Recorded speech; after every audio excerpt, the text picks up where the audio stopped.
Chapter 167. I'll kill you first. Chapter 167. I'll kill you first. Everyone was shocked when they heard the sound of tsunami blood. Immediately, the expressions of the black-robed cultivator and everyone else changed once more. Disbelief spread across their faces as their pupils contracted. Bang! Boom! Boom!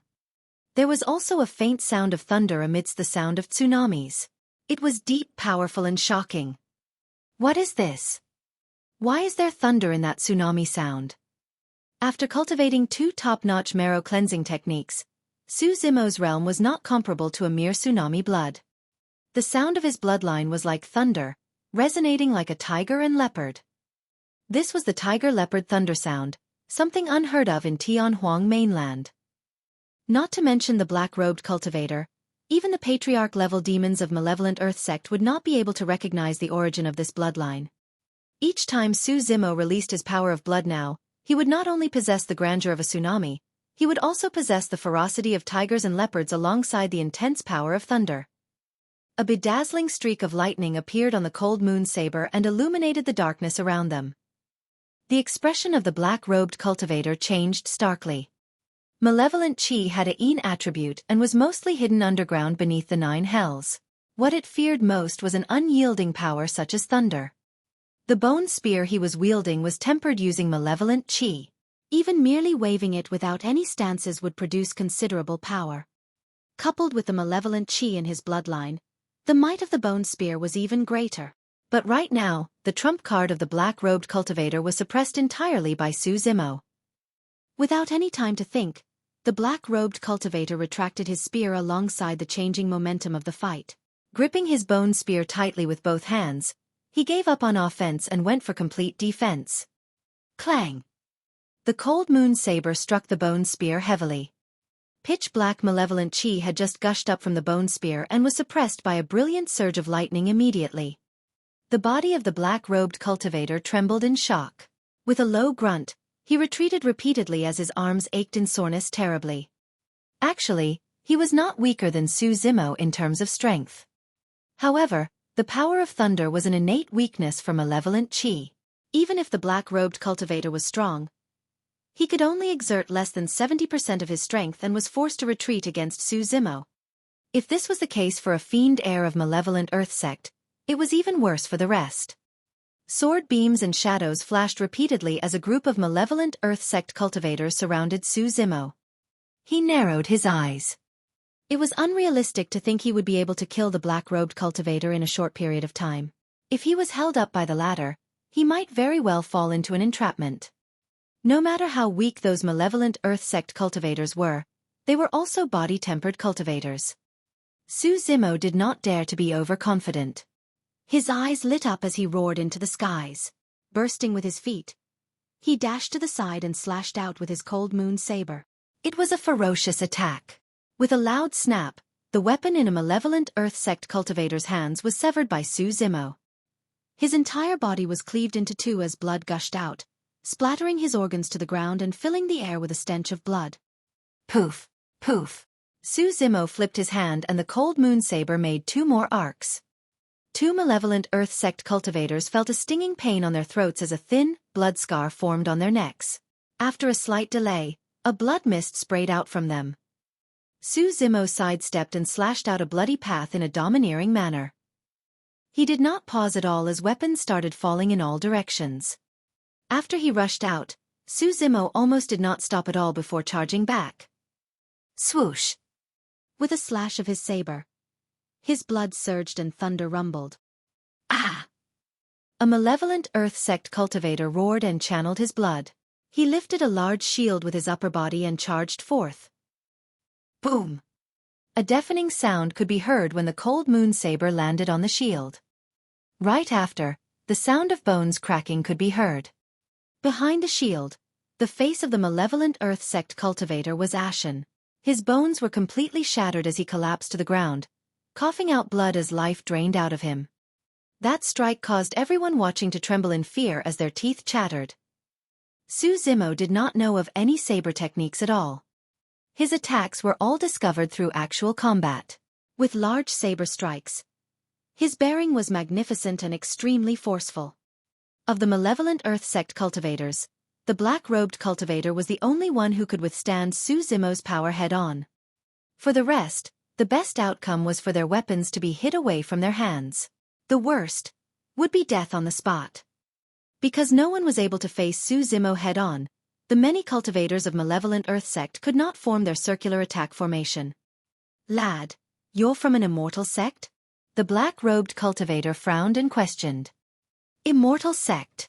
Su Zimo frowned.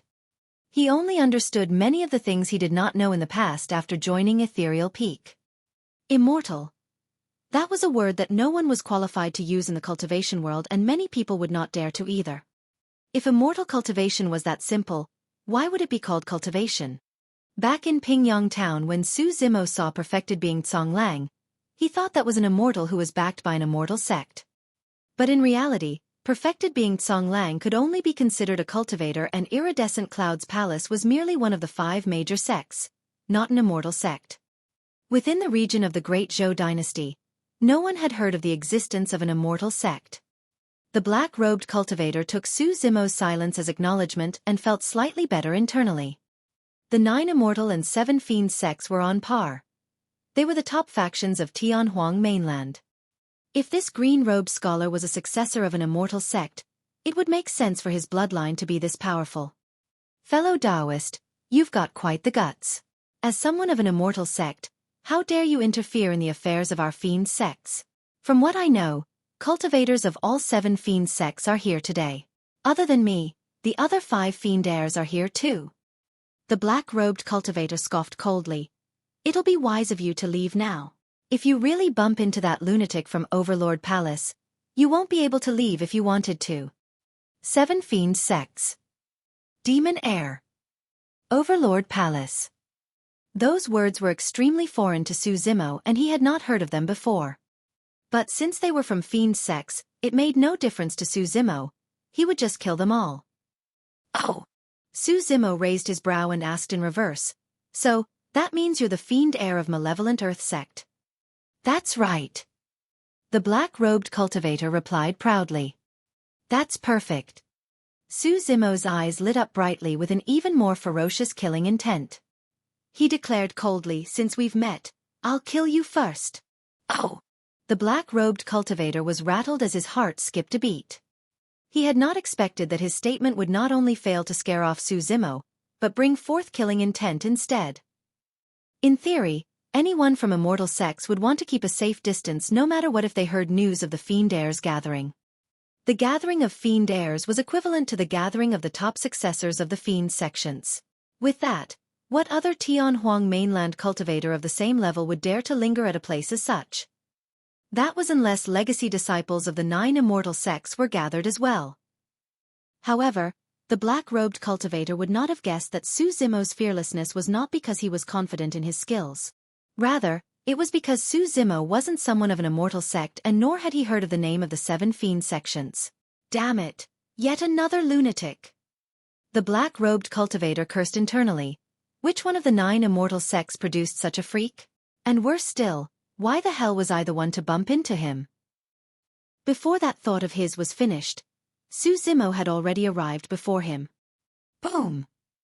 With the plow heaven's stride, a huge ravine appeared on the ground. It was a terrifying sight.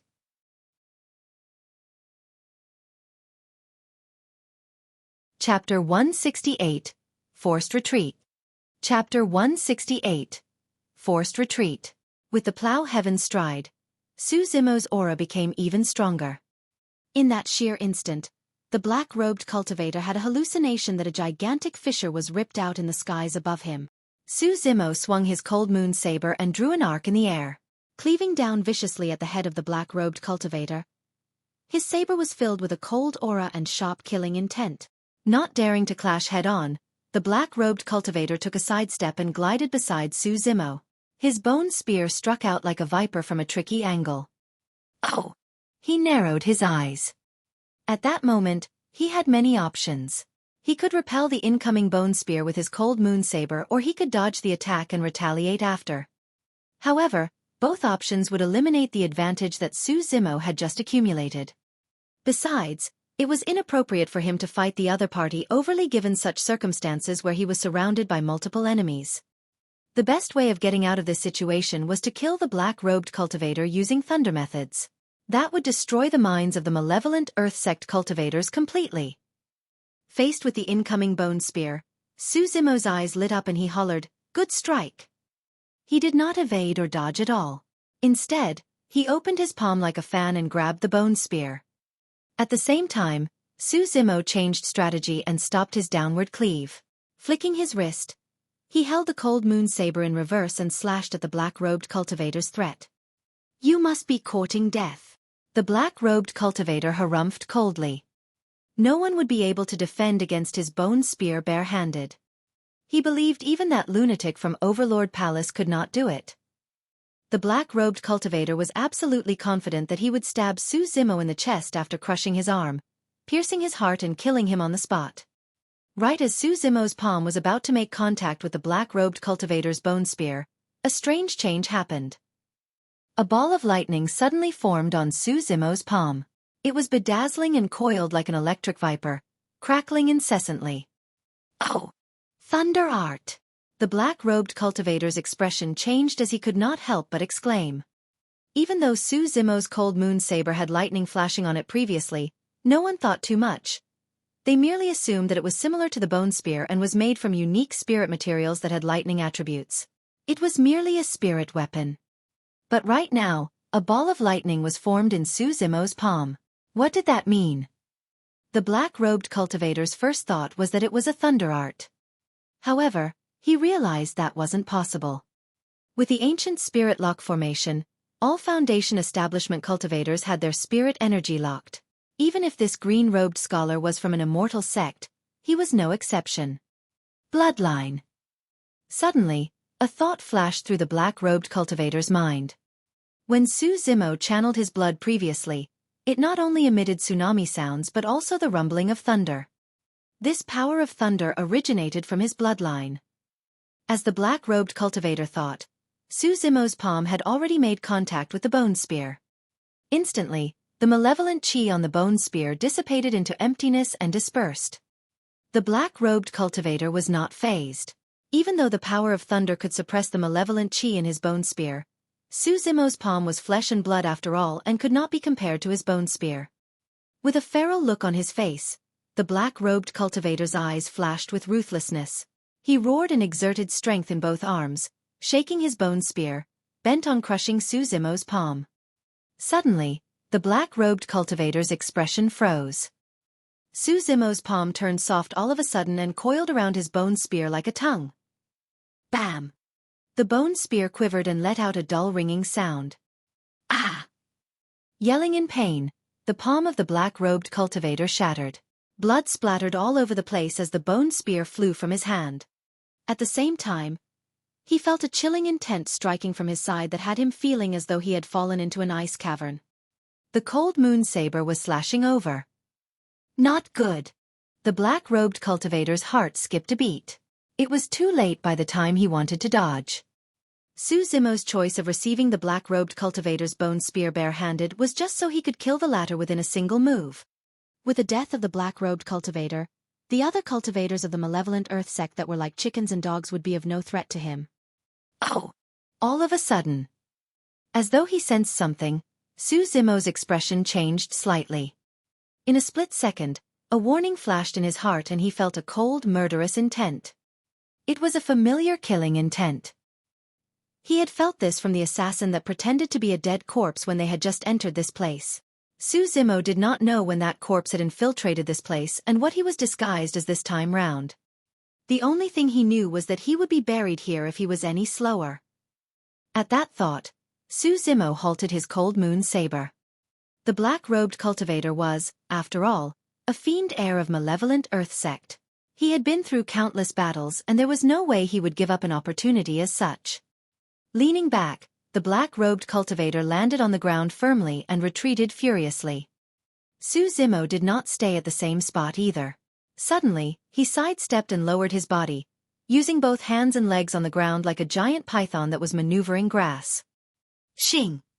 A long, thin sword landed on the spot where Su Zimo stood earlier on, leaving a shocking sword scar in the ground. If Su Zimo was half a step slower, a bloodied hole would have appeared on his body. The person who struck out the sword was mixed in with the cultivators of malevolent earth sect. Even though he looked no different from anyone else, the long, thin sword he was wielding appeared unique. His gaze landing on the sword, the black-robed cultivator narrowed his eyes and let out a low cry. Thousand-faced assassin. Even though the thousand-faced assassin's identity was revealed, there was no fluctuation in his expression and his gaze converged with no luster.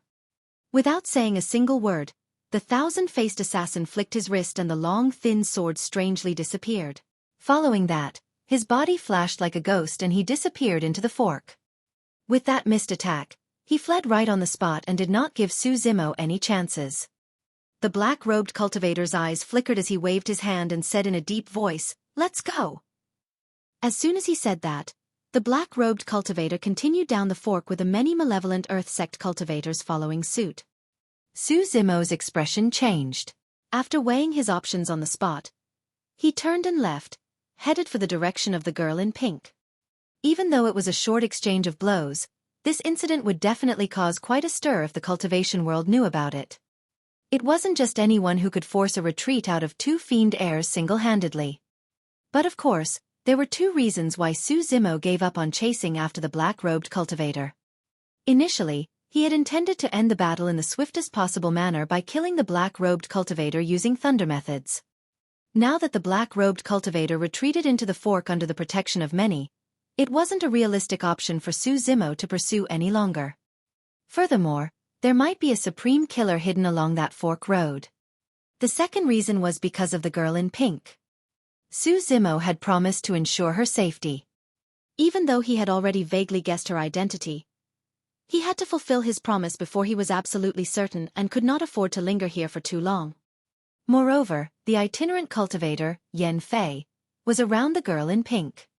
Su Zimo had long noticed that there was something amiss with the way Yen Fei looked at the girl in pink. Chapter 169. A Pool of Blood. Chapter 169. A Pool of Blood. The girl in pink and Yen Fei ran non-stop through the fork. Yen Fei's head was lowered and his eyes flashed with a changing expression. No one could read his thoughts. After a moment, a cold glint flashed in Yen Fei's eyes as though he had made up his mind about something. Moving forward suddenly, he pinned the girl in pink against the wall. He raised his arm and choked it around the girl in pink's throat, almost pressing himself against her entirely. Ugh! The girl in pink grunted softly and frowned, asking, "What are you doing?" "It hurts." The tender voice of the girl in pink seduced itself into Yen Fei's heart, causing it to skip a beat. Instinctively, he loosened his grip even though he did not remove his arm still. Leaning in, Yen Fei stared keenly into the girl in pink's eyes. He spoke with a warm moisture in his breath. "Demoness Ji, do you really think I'm like those fools of Southern Mountain sect? You thought that I came to this place because I was bewitched by your charm as well? What are you talking about?" The girl in pink blinked huge, innocent eyes and asked in puzzlement. Fu. Yen Fei smiled lecherously. "Stop pretending. Others may not know of your identity, but which disciple of Fiend sects would not know who you are? Furthermore, I've been coveting your body for the longest time, hee. The girl in pink's gaze turned cold as she asked, "You're from Cloud Rain sect?" "Smart," Yen Fei praised. "No wonder you're this generation's pure maiden." With an unchanged expression, the girl in pink asked again, "Did Shangguan Yu send you?" "Him." Yen Fei scoffed coldly. "Even though he's the Fiend heir of Cloud Rain sect, he can't command me. As long as I obtain your body, I'll make a name for myself within the Fiend sects and gain a huge boost in my powers. I'll trample Shangguan Yu beneath my feet and replace him to be the new Fiend heir of Cloud Rain sect. Demoness Ji, surrender that precious pure maiden essence in your body to me." "Why you're doing it here? What if someone comes?" Finally, a hint of panic flashed in the girl in pink's eyes as she asked with a trembling voice. Yen Fei laughed. "Don't worry, I'll take you out of this place right away so we don't get involved in this mess. As long as I obtain your pure maiden essence, it won't matter whether or not we get the inheritance of this place. Furthermore, There's that lunatic of Overlord Palace. Even if a couple of you Fiend heirs combine forces, you might not be a match for him. B. Brother Yen. If I lose my virginity, my status as the pure maiden will be gone and I won't be able to stay in the sect any longer. See, can you not abandon Yenner? The girl in pink wept as she said pitifully, Brother Yen, as long as you don't let me down, I'm willing to serve you like a slave for the rest of my life without forsaking you. Yen Fei's heart softened. For the pure maiden of the Fiend sex to beg pitifully, there was no one who could turn down such a request heartlessly. However, today was a rare opportunity that Yen Fei could not possibly give up. Yenner, don't worry. As long as I obtain your pure maiden essence, I'll definitely not abandon you. Yen Fei replied gently, you under Cloud Rain sect as well. If I become Cloud Rain sect's Fiend heir, I'll have no lack of women around me. However, I guarantee that there'll always be a place for you. Is that so? Right then, the girl in pink exhaled with the fragrance of flowers. Lifting her veil gently, she revealed a flawless smile and a soul-stealing pink glint flickered through her eyes. Yen Fei was slightly taken aback and his expression stiffened, a momentary daze appearing in his eyes. Not good. The next moment, he was alarmed. Just as he was about to exert force through his arm, he felt a throbbing pain in his chest as he was drained of energy. In that moment when Yen Fei was dazed, the girl in pink suddenly struck and punched Yen Fei on the chest fiercely, injuring his heart severely. Right after, her arm climbed up Yen Fei's chest like a fair snake. Spreading her slender fingers, she grabbed Yen Fei's throat. Snap! The girl in pink's gaze was ice cold and she was extremely decisive, pinching it without hesitation. Yen Fei's throat ruptured and he died on the spot, his eyes filled with indignance. The entire process lasted for a very short period of time.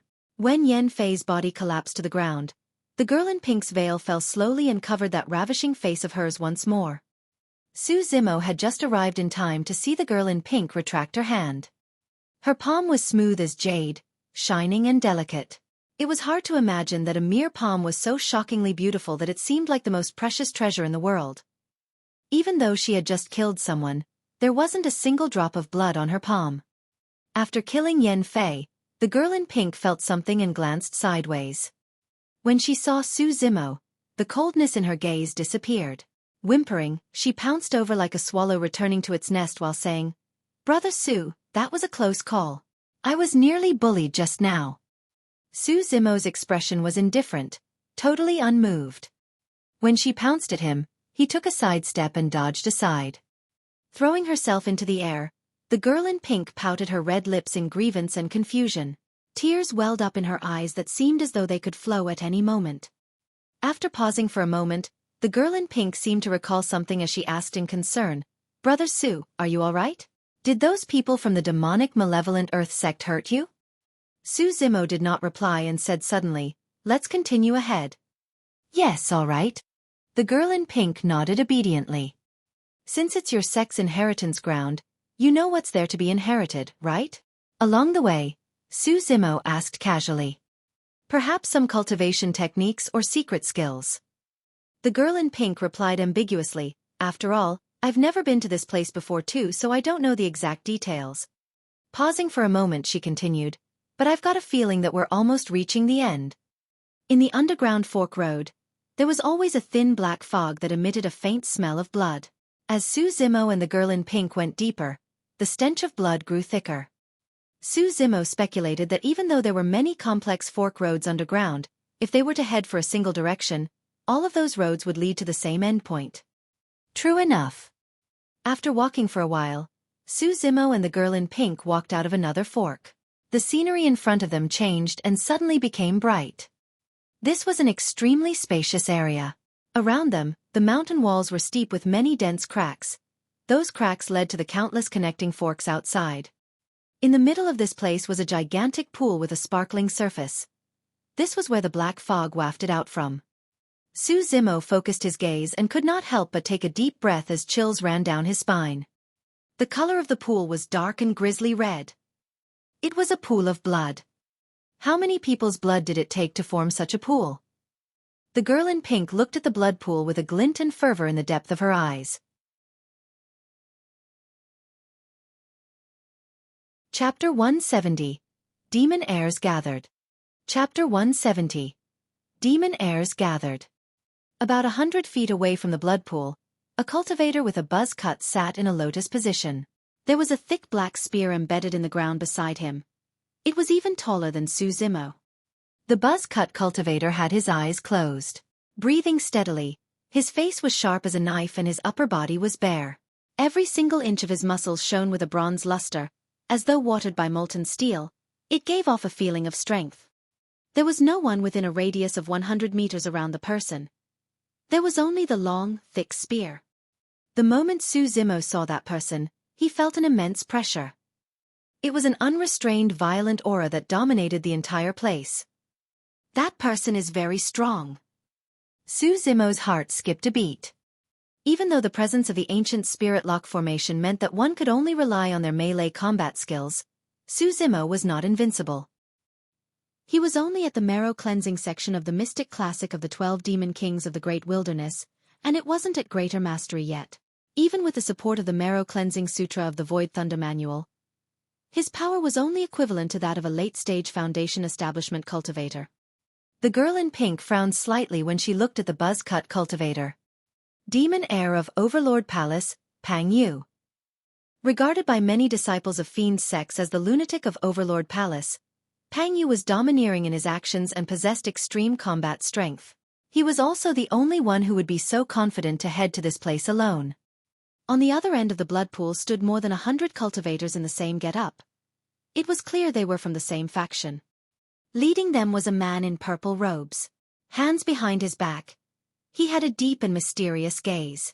His eyes looked like they were able to emit a light of illusion that could bewitch one's heart. To the side of the purple-robed cultivator, there were dozens of other cultivators with their leader donning a crimson-red robe. With pursed lips, his face was expressionless and he had an extremely cold gaze. Su Zimo swept his gaze and could roughly tell that excluding them, there were 3 factions at this place.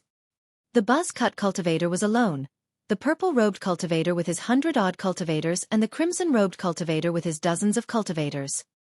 Of course it could also be 4 factions.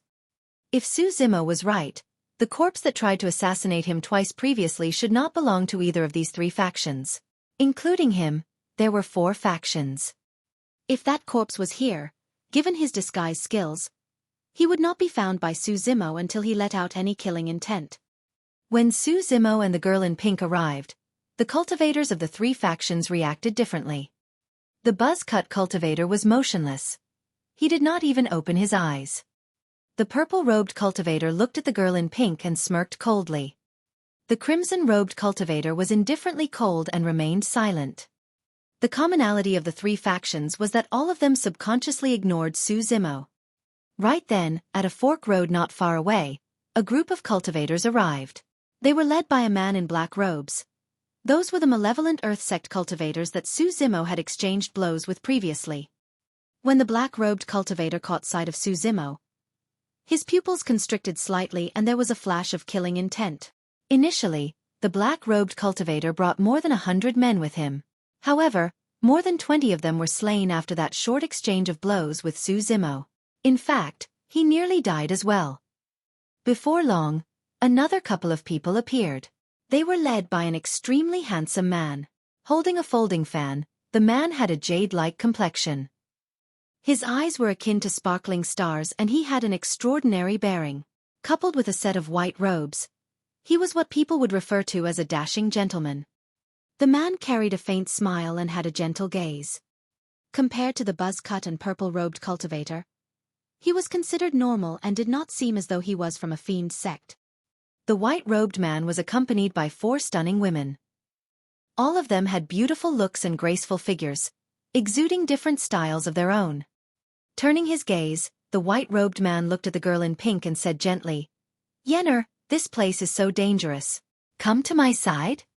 "Hee hee." The girl in pink chuckled. "Shangguanyu, sorry to disappoint you. But, an idiot of your Cloud Rain sect was killed by me." "Oh." The white-robed cultivator named Shangguanyu did not seem surprised at all as he nodded. "Yan Fei? I expected that he would die.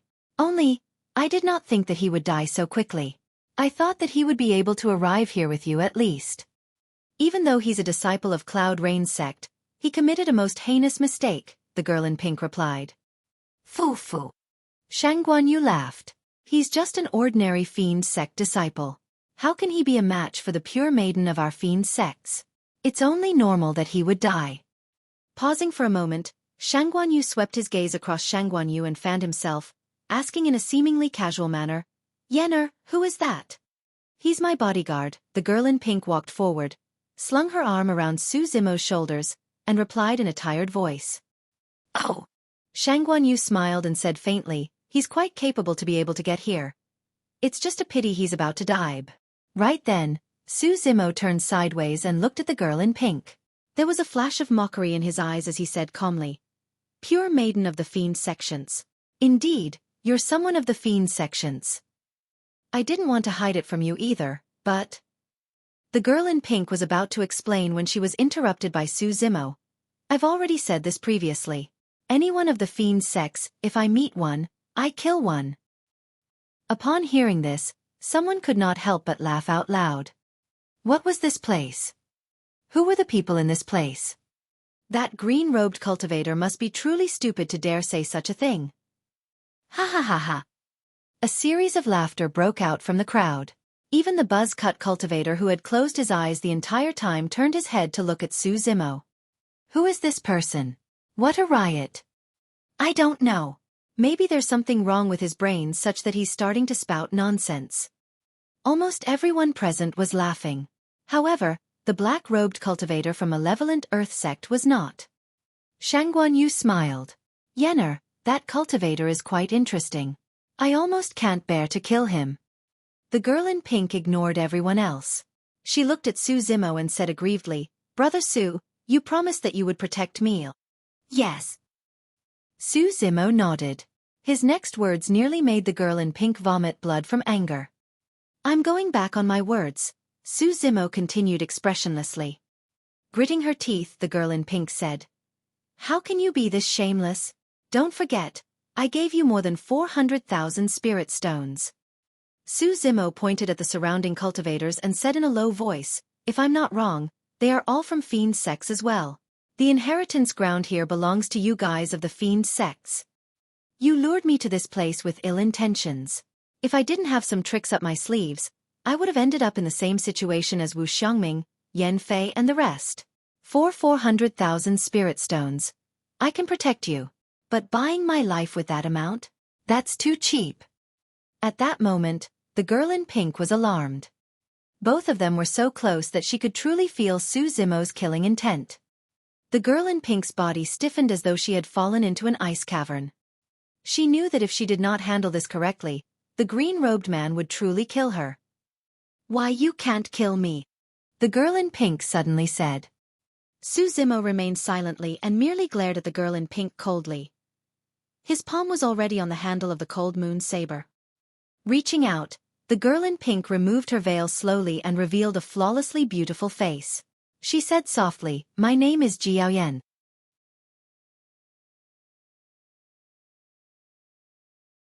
Chapter 171. It's a good opportunity to kill all of you. Chapter 171. It's a good opportunity to kill all of you. The moment the girl in pink removed her veil, everyone's breathing froze for a moment. Even though the many disciples of Fiend sects had seen that peerlessly beautiful face before, they could still feel an unprecedented sense of amazement looking at it once again such that they forgot to breathe for a moment. Su Zimo was momentarily stunned as well. Any words that could describe the girl in pink's beauty seemed inadequate at the moment. But very quickly, Su Zimo's eyes regained clarity. Frowning, he murmured softly, Jion. He recalled the scene of how he met Gu Shi and the Gu 11 back in Sky Treasure Auction House previously and gradually came to a realization. Besides, he could see traces of Ji Yaoxue from the girl in pink's appearance. She's your elder sister? Su Zimo asked coldly. Smiling with pursed lips, the girl in pink nodded. She believed that she would not have to say much for someone of Su Zimo's intelligence to guess her identity. With that relationship, he would not kill her even if she was the pure maiden of the Fiend sex. True enough. The killing intent in Su Zimo's eyes disappeared. His expression changed as he asked in a deep voice, What's going on here? Why are the Fiend sects gathered here? Have you heard of the 7 Fiend sects? Ji Yaoyan did not reply and asked instead. Su Zimo shook his head. Ha! A snicker came from the side. Many of the Fiend sect disciples looked at Su Zimo in disdain as though they were looking at a dead man. The black-robed cultivator of malevolent earth sect was the only one who pouted his lips and lamented internally. Continue pretending. I don't believe anyone from an immortal sect wouldn't have heard of the 7 Fiend sects. Ji Yaoyan said, the so-called 7 Fiend sects refers to Illusion Fiend Cult, Zenith Sect, Overlord Palace, Hidden Death Sect, Pure Maiden Sect, Cloud Rain Sect and Malevolent Earth Sect. These 7 sects are all top factions in Tianhuang mainland. Any one of the mighty figures or patriarchs in the sect is more than enough to destroy all 5 major sects of the Great Zhou dynasty. When he heard that, Su Zimo's heart skipped a beat. Even though Ji Yaoyan's comment did not sound like a big deal, there was a warning in it. She was telling Su Zimo not to reveal his identity. Otherwise, Ethereal Peak could be destroyed because of this. The few people standing at the front are the Fiend heirs of the various Fiend sections. That purple-robed cultivator is from Illusion Fiend Cult, the blood-robed cultivator is from Zenith Sect, the buzz-cut cultivator is the Lunatic from Overlord Palace. As for the assassin that tried to kill us previously, he's the Fiend heir of Hidden Death Sect, the thousand-faced assassin. Ji Yaoyan pointed at the few of them and Su Zimo swept his gaze across the crowd before finally looking back at Ji Yaoyan. Which sect's Fiend heir are you? Hee, I'm from Pure Maiden Sect. Ji Yaoyan blinked her eyes and smiled playfully. If Ji Yaoyan had not admitted it personally and Su Zimo was not there to witness, he would not have imagined that the innocent girl with a bedazzling smile right in front of him was someone from the Fiend sects. The Fiend heirs are gathered here for the inheritance of this place. Because the lineage of the Pure Maiden Sect is passed down alone, I don't have helpers like the rest of them. So you've got to help me. Ji Yaoyan raised her fist and said with anticipation. Demoness Ji, there's an ancient spirit lock formation here. If you want to obtain the inheritance against Lunatic Pang, we'll have to join forces. The Fiend heir of Illusion Fiend Cult suddenly said. Ji Yaoyan whispered, of the 7 Fiend sects, Overlord Palace is the strongest in melee combat. That buzz-cut cultivator's name is Pang Yu.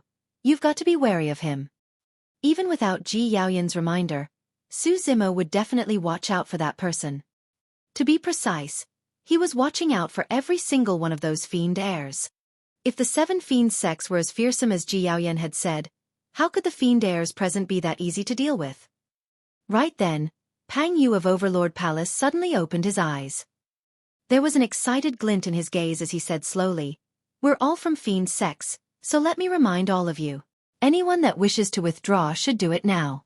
Otherwise, don't blame me for not giving any face if we were to start fighting later on. Those were overbearing words. He was the only person from Overlord Palace.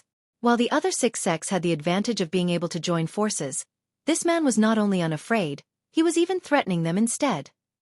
It wasn't because Pang Yu was the strongest amongst the Fiend heirs. It was due to the presence of the ancient spirit lock formation. With everyone's spirit energies locked, they could only rely on melee combat. Overlord Palace was the strongest of the 7 sects in terms of melee combat. The presence of the ancient spirit lock formation was also a boon for Su Zimo. If it was a proper clash, he would not be a match for the Fiend heir of Malevolent Earth Sect. However, he could suppress the latter in melee combat. We'll definitely join forces. Suddenly, the Fiend heir of Malevolent Earth Sect said, however, we've got to kill the outsider before joining forces. Otherwise, he's just an eyesore. The Malevolent Earth Sect heir's gaze fell onto Su Zimo. It was obvious who he was referring to as the outsider. Having suffered a huge loss and nearly dying in the hands of Su Zimo, he was naturally not going to let this off. Shangguan Yu waved his fan and nodded, saying in a gentle voice, that sounds about right. No matter what, this is an internal struggle of the Fiend sections. It won't be nice to let outsiders see it. Fu. Suddenly, Su Zimo burst out into laughter. He surveyed the surroundings and declared loudly, you want to kill me? The many Fiend sect disciples had cold expressions, carrying a mocking look in their eyes. However, Su Zimo continued, how rare for you Fiend heirs to be gathered today. It's a good opportunity to kill all of you. And you? Su Zimo looked at the fiend heir of malevolent earth sect and said indifferently, "You were lucky to escape earlier on. Hand over your life now." When they heard that, everyone was stunned. Malevolent earth sect's heir had exchanged blows with the green-robed cultivator. And he was not a match for the opponent and had to escape. What was the background of this person? Before anyone could finish their thoughts, Su Zimo's body swayed and he pulled out the cold moon saber on his waist. He was taking the first move. Rushing towards the group from Malevolent Earth Sect, he dashed with such speed that it left a flurry of afterimages. "Oh!" Pang Yu remarked in slight surprise as the excitement in his eyes intensified. With his eyesight, he could naturally tell how powerful the burst of that simple action from Su Zimo was. "Interesting." Pang Yu smiled as though he had found a prey. "Everyone, please assist me. That person is from the immortal sects." The Malevolent Earth Sect heir retreated swiftly and hollered. He had witnessed Su Zimo's strength earlier on and was naturally not stupid enough to fight the latter head-on. Someone of the immortal sects. Such guts. You're asking for death. Upon hearing the words immortal sect, many Fiend sect disciples let out their killing intents.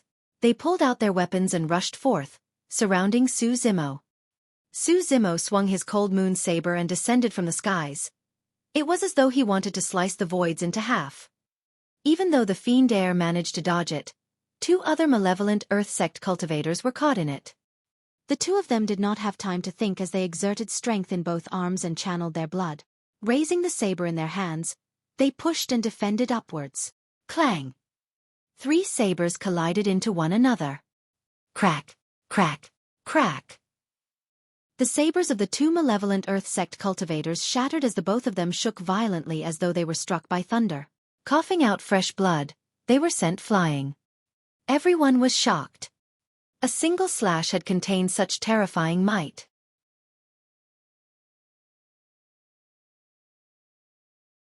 Chapter 172. 1 against 5.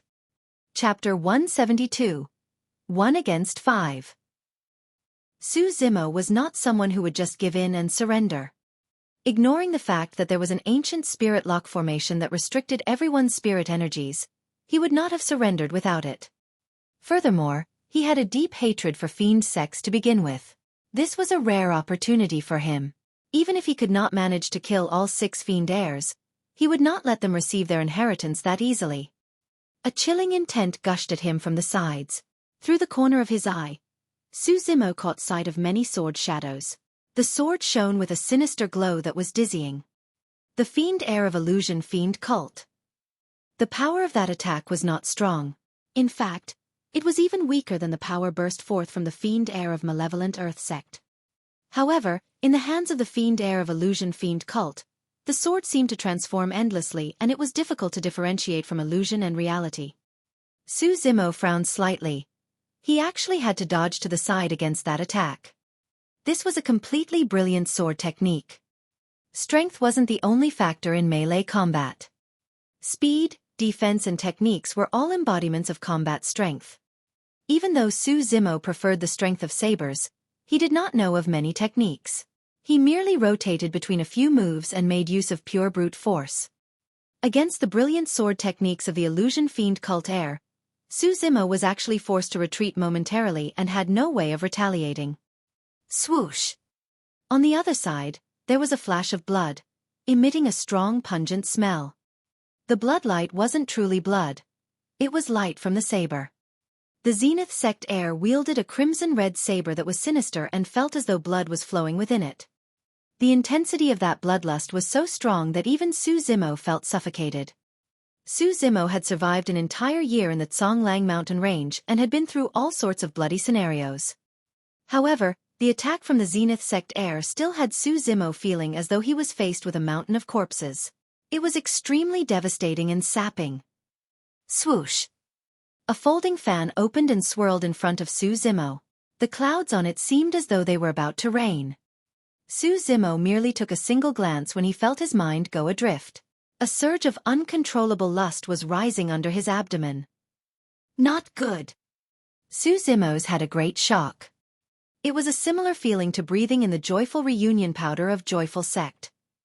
However, Shangguan Yu's method was many times more brilliant than the joyful sect cultivators. A cold glint flashed in the eyes of the malevolent Earth sect heir, who was forced to retreat earlier. Charging back once more, he shook the bone spear in his hands and stabbed forth. With the combined attack of 4 Fiend heirs, Su Zimo was like a small boat in a furious ocean that could capsize at any moment. All of a sudden, a sense of danger flashed in Su Zimo's mind once more. A bone-chilling killing intent had resurfaced. Hidden Death Sect's assassin had struck. The thousand-faced assassin was unlike Pang Yu of Overlord Palace. Pang Yu was standing at the side and watching everything coldly with his hands behind his back. Given his status and strength, there was naturally no way he would stoop down to joining forces with others. However, the thousand-faced assassin was an assassin, and his aim was to kill off his enemies. Naturally, it did not matter to him whether he had to join forces or whom he was joining forces with. All he bothered about was to find the most opportune moment to strike and obtain his assassination. When she saw that, Ji Yaoyan's eyes dimmed. In the cultivation world, there were probably no more than 5 people who could survive a combined attack of 5 Fiend heirs. This Su Zimo before her was a nobody and was definitely not one of the 5. Suddenly, Ji Yaoyan felt a sense of regret. Unlike Wu Xiongming, Yan Fei and the others, Su Zimo did not harbor any evil thoughts towards her. Furthermore, he did not hurt her despite his immense hatred for those of the Fiend sects after finding out that she was Ji Yaoshue's younger sister. This was a clear-minded and loyal individual who should not die at a place as such. However, it was too late even if she regretted it. Su Zimo, who was trapped in the middle, had no room to dodge. There was only one outcome awaiting him. Amidst the shadows of swords and sabers, Su Zimo truly understood the terror of these Fiend heirs. This was even with the presence of the ancient spirit lock formation. If not for the restriction on their spirit energies, Su Zimo would most likely be seriously injured the moment they clashed. How long have the 7 Fiend sects been around? They had a lineage from the ancient era and were ranked alongside the immortal sects and Buddhism. Ethereal sect merely had a history of a couple thousands of years. There were countless sects like it since the ancient era, and there were many more which had disappeared into the sands of time without any trace left. As a disciple of Ethereal Peak, Su Zimo had merely been on the path of immortality cultivation for a mere 2 years. In terms of actual strength, he was no match for the Fiend heirs of Fiend sects at all. However, what Su Zimo truly relied on was not his immortal cultivation techniques. It was the mystic classic of the 12 demon kings of the Great Wilderness and the Void Thunder Manual. Splash! Splash! The sound of waves roaring echoed out as the earth seemed to collapse. Oh! Pang Yu's ears quivered as a bright light shone in his eyes. He said in disbelief, "Tsunami blood." Bang! Boom! Boom! Right on the heels of that, rolling thunder could be heard mixed in the tsunami sounds. Su Zimo channeled his blood, causing his entire body to swell as his muscles tore through his clothes. The strong and ferocious bloodline coursed through his limbs, suppressing the lust in his heart. Su Zimo's eyes regained their clarity. Against the entrapment of the 5 Fiend heirs, he did not show the slightest bit of fear. Instead, his fighting spirit boiled as he bellowed, "Mystify!" Thunder flashed in his palms as an extremely violent atmosphere filled the room. With Su Zimo in the center, a blinding light burst out, forming a huge ring of lightning that spread in all directions. At that moment, the 5 sense of the 5 Fiend heirs were momentarily lost. The true self of the illusion Fiend cult heir's long sword revealed itself for a brief instance. This was the saying that when fiends were 1 foot tall, the Tao was 10 feet higher. Su Zimo flipped his hand and slashed with his saber, clashing it heavily against the illusion Fiend cult Fiend heir's long sword. Sparks flew as ear-piercing sounds of metal clashing filled the air. The illusion Fiend cult heir's body shook as his expression turned incomparably pale. He staggered to his knee and fell backwards, landing on the ground with a stream of blood oozing from the side of his mouth. Illusion Fiend cult did not have any high-quality body tempering techniques to begin with. The moment his sword technique was broken, there was no way he could withstand Su Zimo's might. Thunder Spear! After Mystify, lightning condensed on Su Zimo's palm once more, forming a long spear that coiled like an electric python. He flung it towards the Zenith sect heir. Pest! The Fiend heir gasped slightly. In this place where everyone's spirit energies were restricted, This green-robed cultivator could release thunder art. Furthermore, the power of his thunder art was considerable. There was no way the Zenith sect heir would dare to proceed as he clutched his sword in front of his chest. The thunder spear struck the middle of his blood-red saber and lightning flash, extending from the blade to his body. The Zenith sect heir trembled and his legs went limp, falling to the ground as well. In the blink of an eye, 2 Fiend heirs were severely injured. At this moment, the effects of Mystify had disappeared and Shangguan Yu's fan cut at Su Zimo's throat like a sharp blade. The killing intent of the thousand-faced assassin was still locked onto Su Zimo, awaiting an opportune moment to strike. At the same time, the malevolent Earth sect heir's bone spear have carved a semicircle in midair, shrouding Su Zimo with a chilling malevolent aura that was pitch black.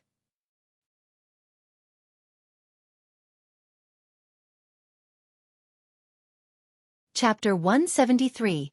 Manipulating the Situation. Chapter 173. Manipulating the Situation. Even though he forced back 2 Fiend heirs in a row, the situation was still extremely dangerous for Su Zimo.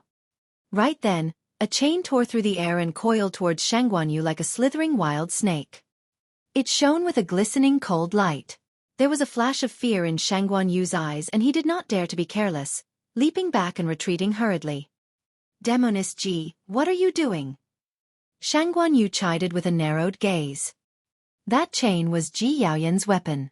When she saw that Su Zimo was trapped, she was filled with regret. However, even if she had struck then, she would not have been able to break him out of the predicament. But the next moment, there was a sudden change.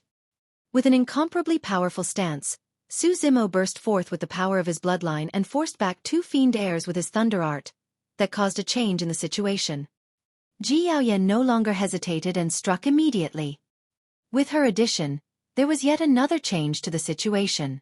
Of the 5 Fiend heirs, 3 of them were gone, leaving only the thousand-faced assassin and malevolent Earth sect heir.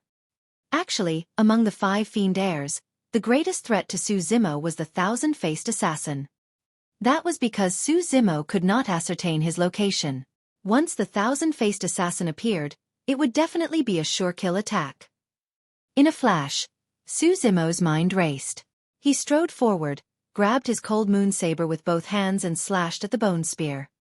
The malevolent Earth sect heir smirked coldly. He had long noticed that even though Su Zimo was strong, the latter did not know any saber techniques. That was Su Zimo's greatest weakness. However, it was different from malevolent Earth sect.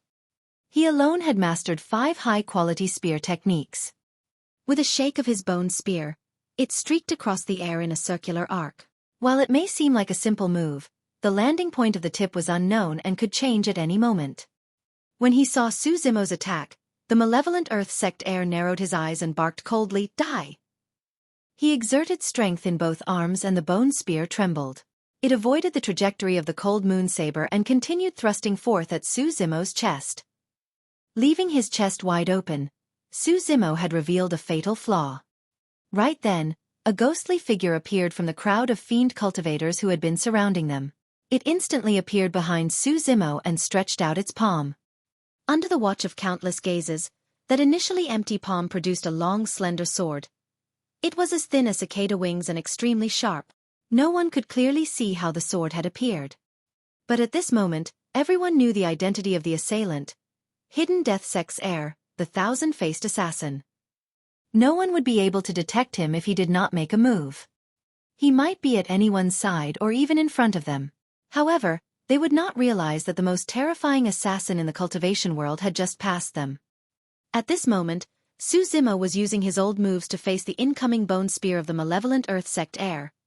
It was too late for him to retract his saber and defend. Su Zimo only had a single option left. He had to dodge backwards.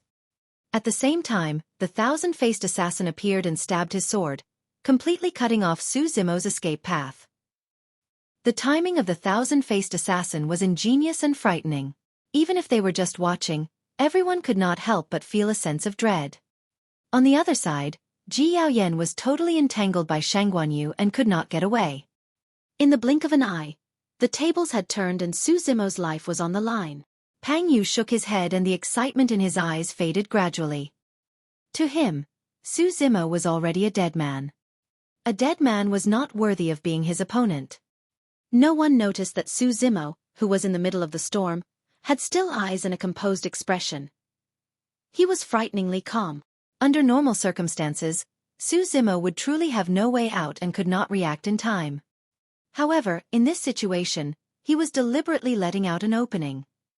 If he did not do that, the thousand-faced assassin would never appear. That was too much of a threat for Su Zimo. As the bone spear approached, Su Zimo swung back with his saber as though he had expected it. Without stopping at all, he bent down suddenly and slithered on the ground with his limbs like a giant python. Upon seeing that, everyone's eyes lit up and they were stunned. Even though the dodging movement seemed somewhat odd, it avoided the incoming bone spear and long sword of the thousand-faced assassin perfectly. The beauty was in its precision. He had managed to turn that crisis into nothing. All right. Pang Yu grinned as fighting spirit filled his eyes once more. As for the malevolent earth sect heir, his heart skipped a beat when he missed his attack. Without thinking, he exerted strength in his feet and retreated with his spear immediately. A black shadow slid across the ground at an extremely fast speed. In the blink of an eye, it was right in front of him. Su Zimo leaped up, his eyes brimming with killing intent as he slashed up with his cold moon saber. Ah! The malevolent earth sect heir exclaimed loudly and held his bone spear in front of his chest to defend. Clang! The moment the weapons came into contact, the malevolent earth sect heir began to feel uneasy internally. Even though his bone spear had collided with the cold moon saber, it felt as though it was striking air and he could not feel any impact. This is bad. It's a fake. The malevolent earth sect heir's heart sank. Su Zimo scoffed coldly. The moment the cold moon saber and the bone spear made contact, he sidestepped and dodged to the side. A long and slender sword stabbed from behind, brushing by Su Zimo treacherously by a single hair's breadth.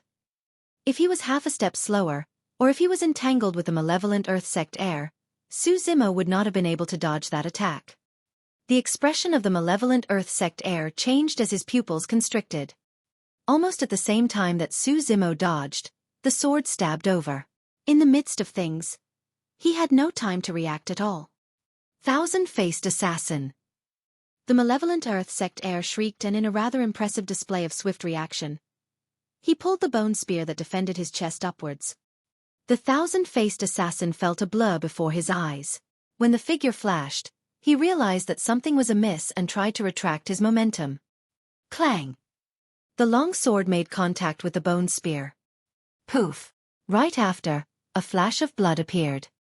The malevolent earth sect heir groaned dully as his face turned pale and he trembled in pain. That strike should have pierced his chest. However, because he used the bone spear to dodge and the thousand-faced assassin had retracted his momentum, the long sword merely pierced his shoulder. At this moment, the thousand-faced assassin suddenly felt a sense of trepidation. A bone-chilling killing intent surged and enveloped his surroundings. Not far away, Su Zimo loaded his bow. He had 4 arrows left. Now, all 4 of them were loaded on the bow that curved like a full moon. They were aimed at the thousand-faced assassin who had just appeared. It was only now that the thousand-faced assassin realized he was one Su Zimo wanted to kill the most. If he had not appeared, Su Zimo would have to be on his toes and be extra wary of his assassination attempts.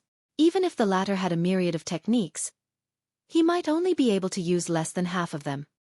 But now, not only had he failed his assassination attempted, his long sword was still stuck in the malevolent earth sect heir's shoulder, and he could not pull it out yet. Swoosh, swoosh, swoosh. 4 black beams descended, almost sealing off all routes of retreat for the thousand-faced assassin. Upon seeing this, the spectating crowd suddenly had an illusion. On the surface, it seemed like the 5 Fiend heirs were attacking the green-robed cultivator. However, the latter was actually taking the initiative to manipulate the situation and lead them in his direction right from the very beginning. Now, even the mysterious thousand-faced assassin had fallen into this green-robed cultivator's trap. Everyone could not help but entertain a flashing thought. Who is this person?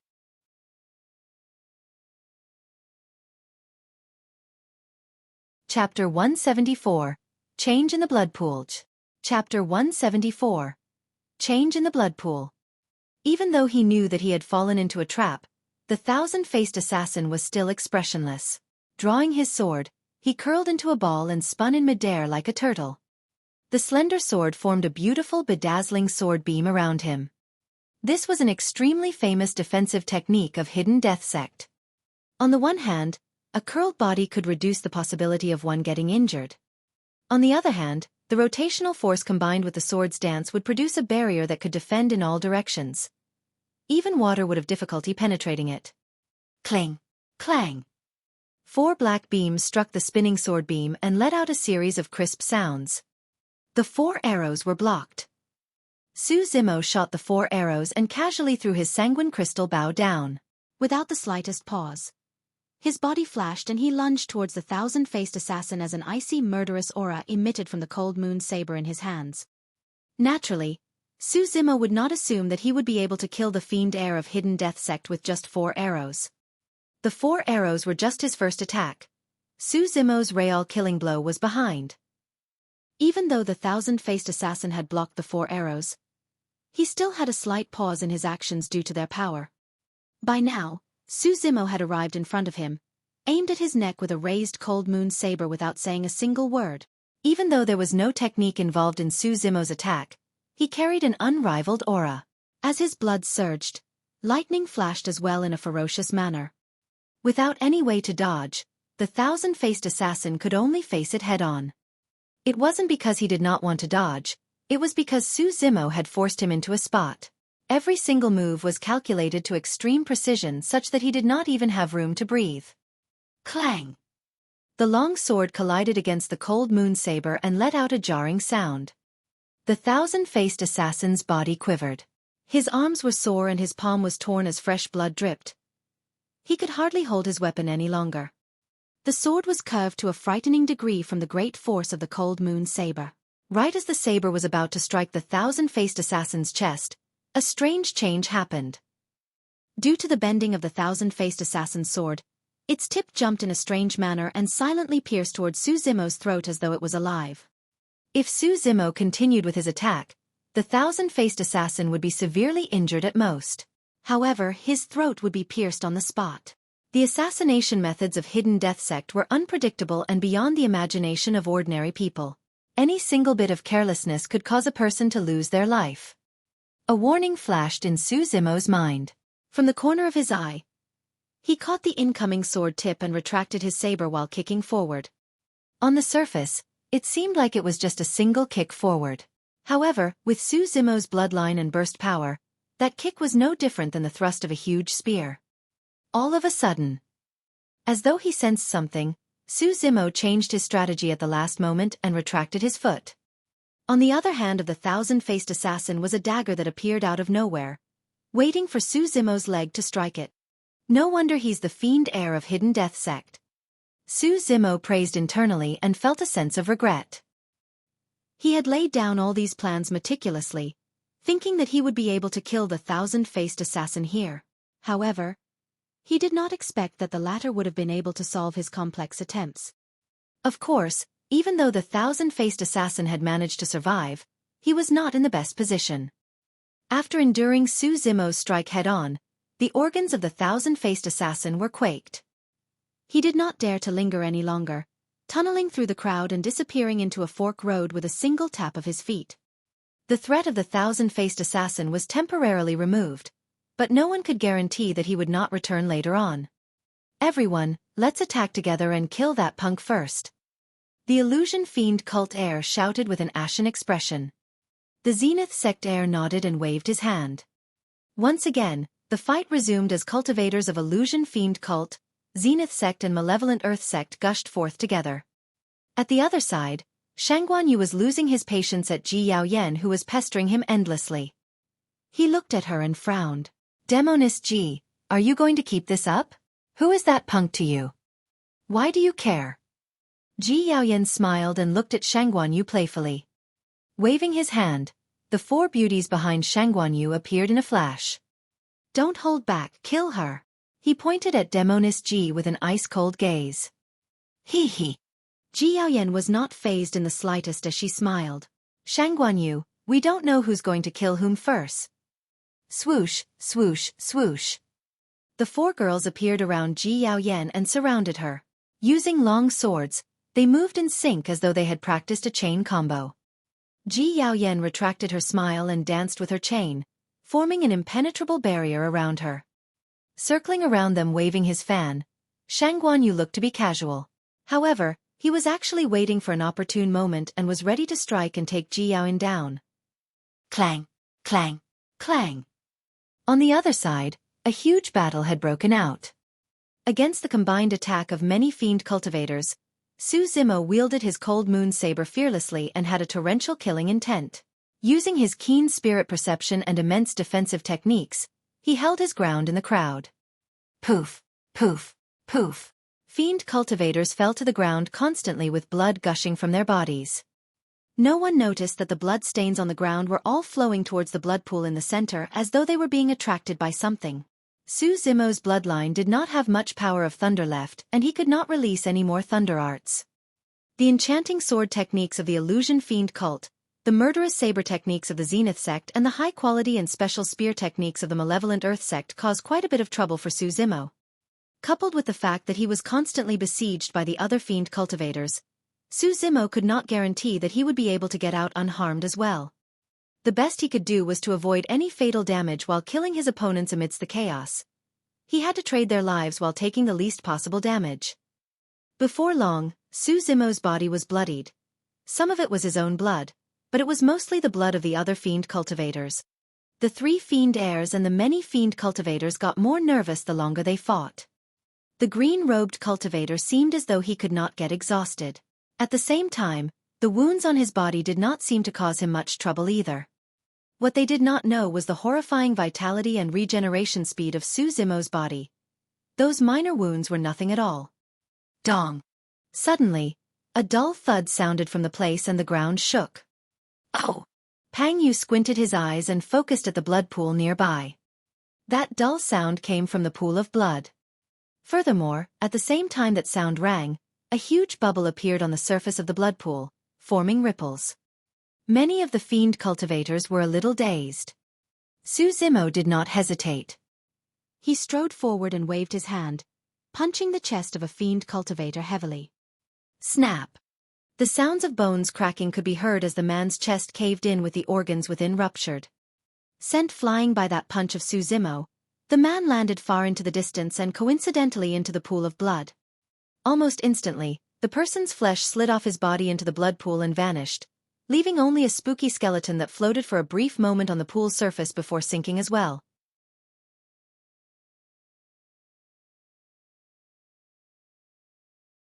Chapter 175.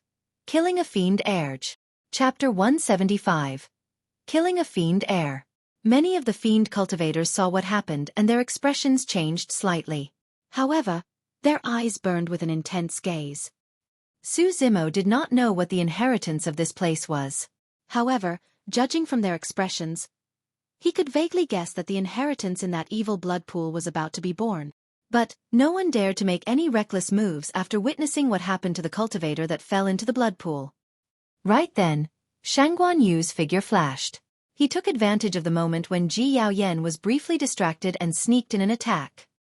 The side of the folding fan was extremely sharp and a flash of blood appeared as it brushed past Ji Yaoyan's arm. Ah! Ji Yaoyan could not help but exclaim as the pain turned her face pale. Oh! When he saw that, killing intent surged through Su Zimo's eyes. With a swift leap, he jumped over the heads of the many fiend cultivators and charged at Shangguan Yu and the others.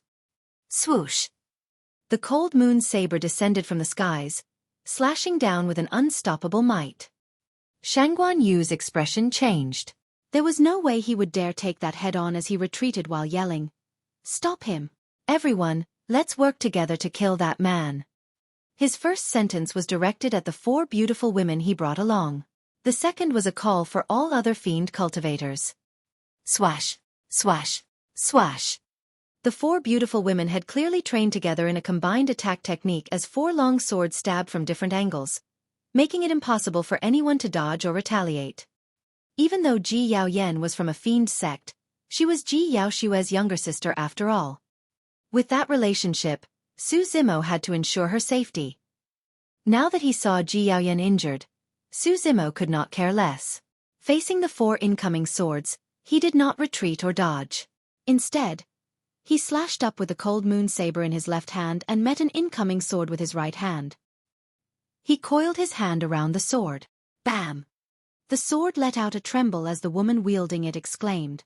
Her palm was torn and she could no longer grip the sword, breaking the combo attack of the 4 of them momentarily. Su Zimo's figure flickered and afterimages lingered, appearing before the woman in the blink of an eye. He leaned it. With a bang, her body flew off like a kite that was snapped. By the time she landed, she was no longer breathing. At the same time, Su Zimo flipped his hand and slashed with his saber, causing a cold light to swipe across the neck of another woman. A bloody line appeared. Shing! A blood mist spewed out. With just a casual brush and a single exchange of blow, 2 women from Cloud Rain's sect had died in Su Zimo's hands. He came to Ji Yaoshua's side and asked, frowning, "How are you?" "I'm fine, you don't have to worry about me." She shook her head and indicated for her to watch out behind him. Su Zimo spun around and glared at the incoming fiend cultivators coldly. Wielding his saber, he howled and charged into them once more. Bang!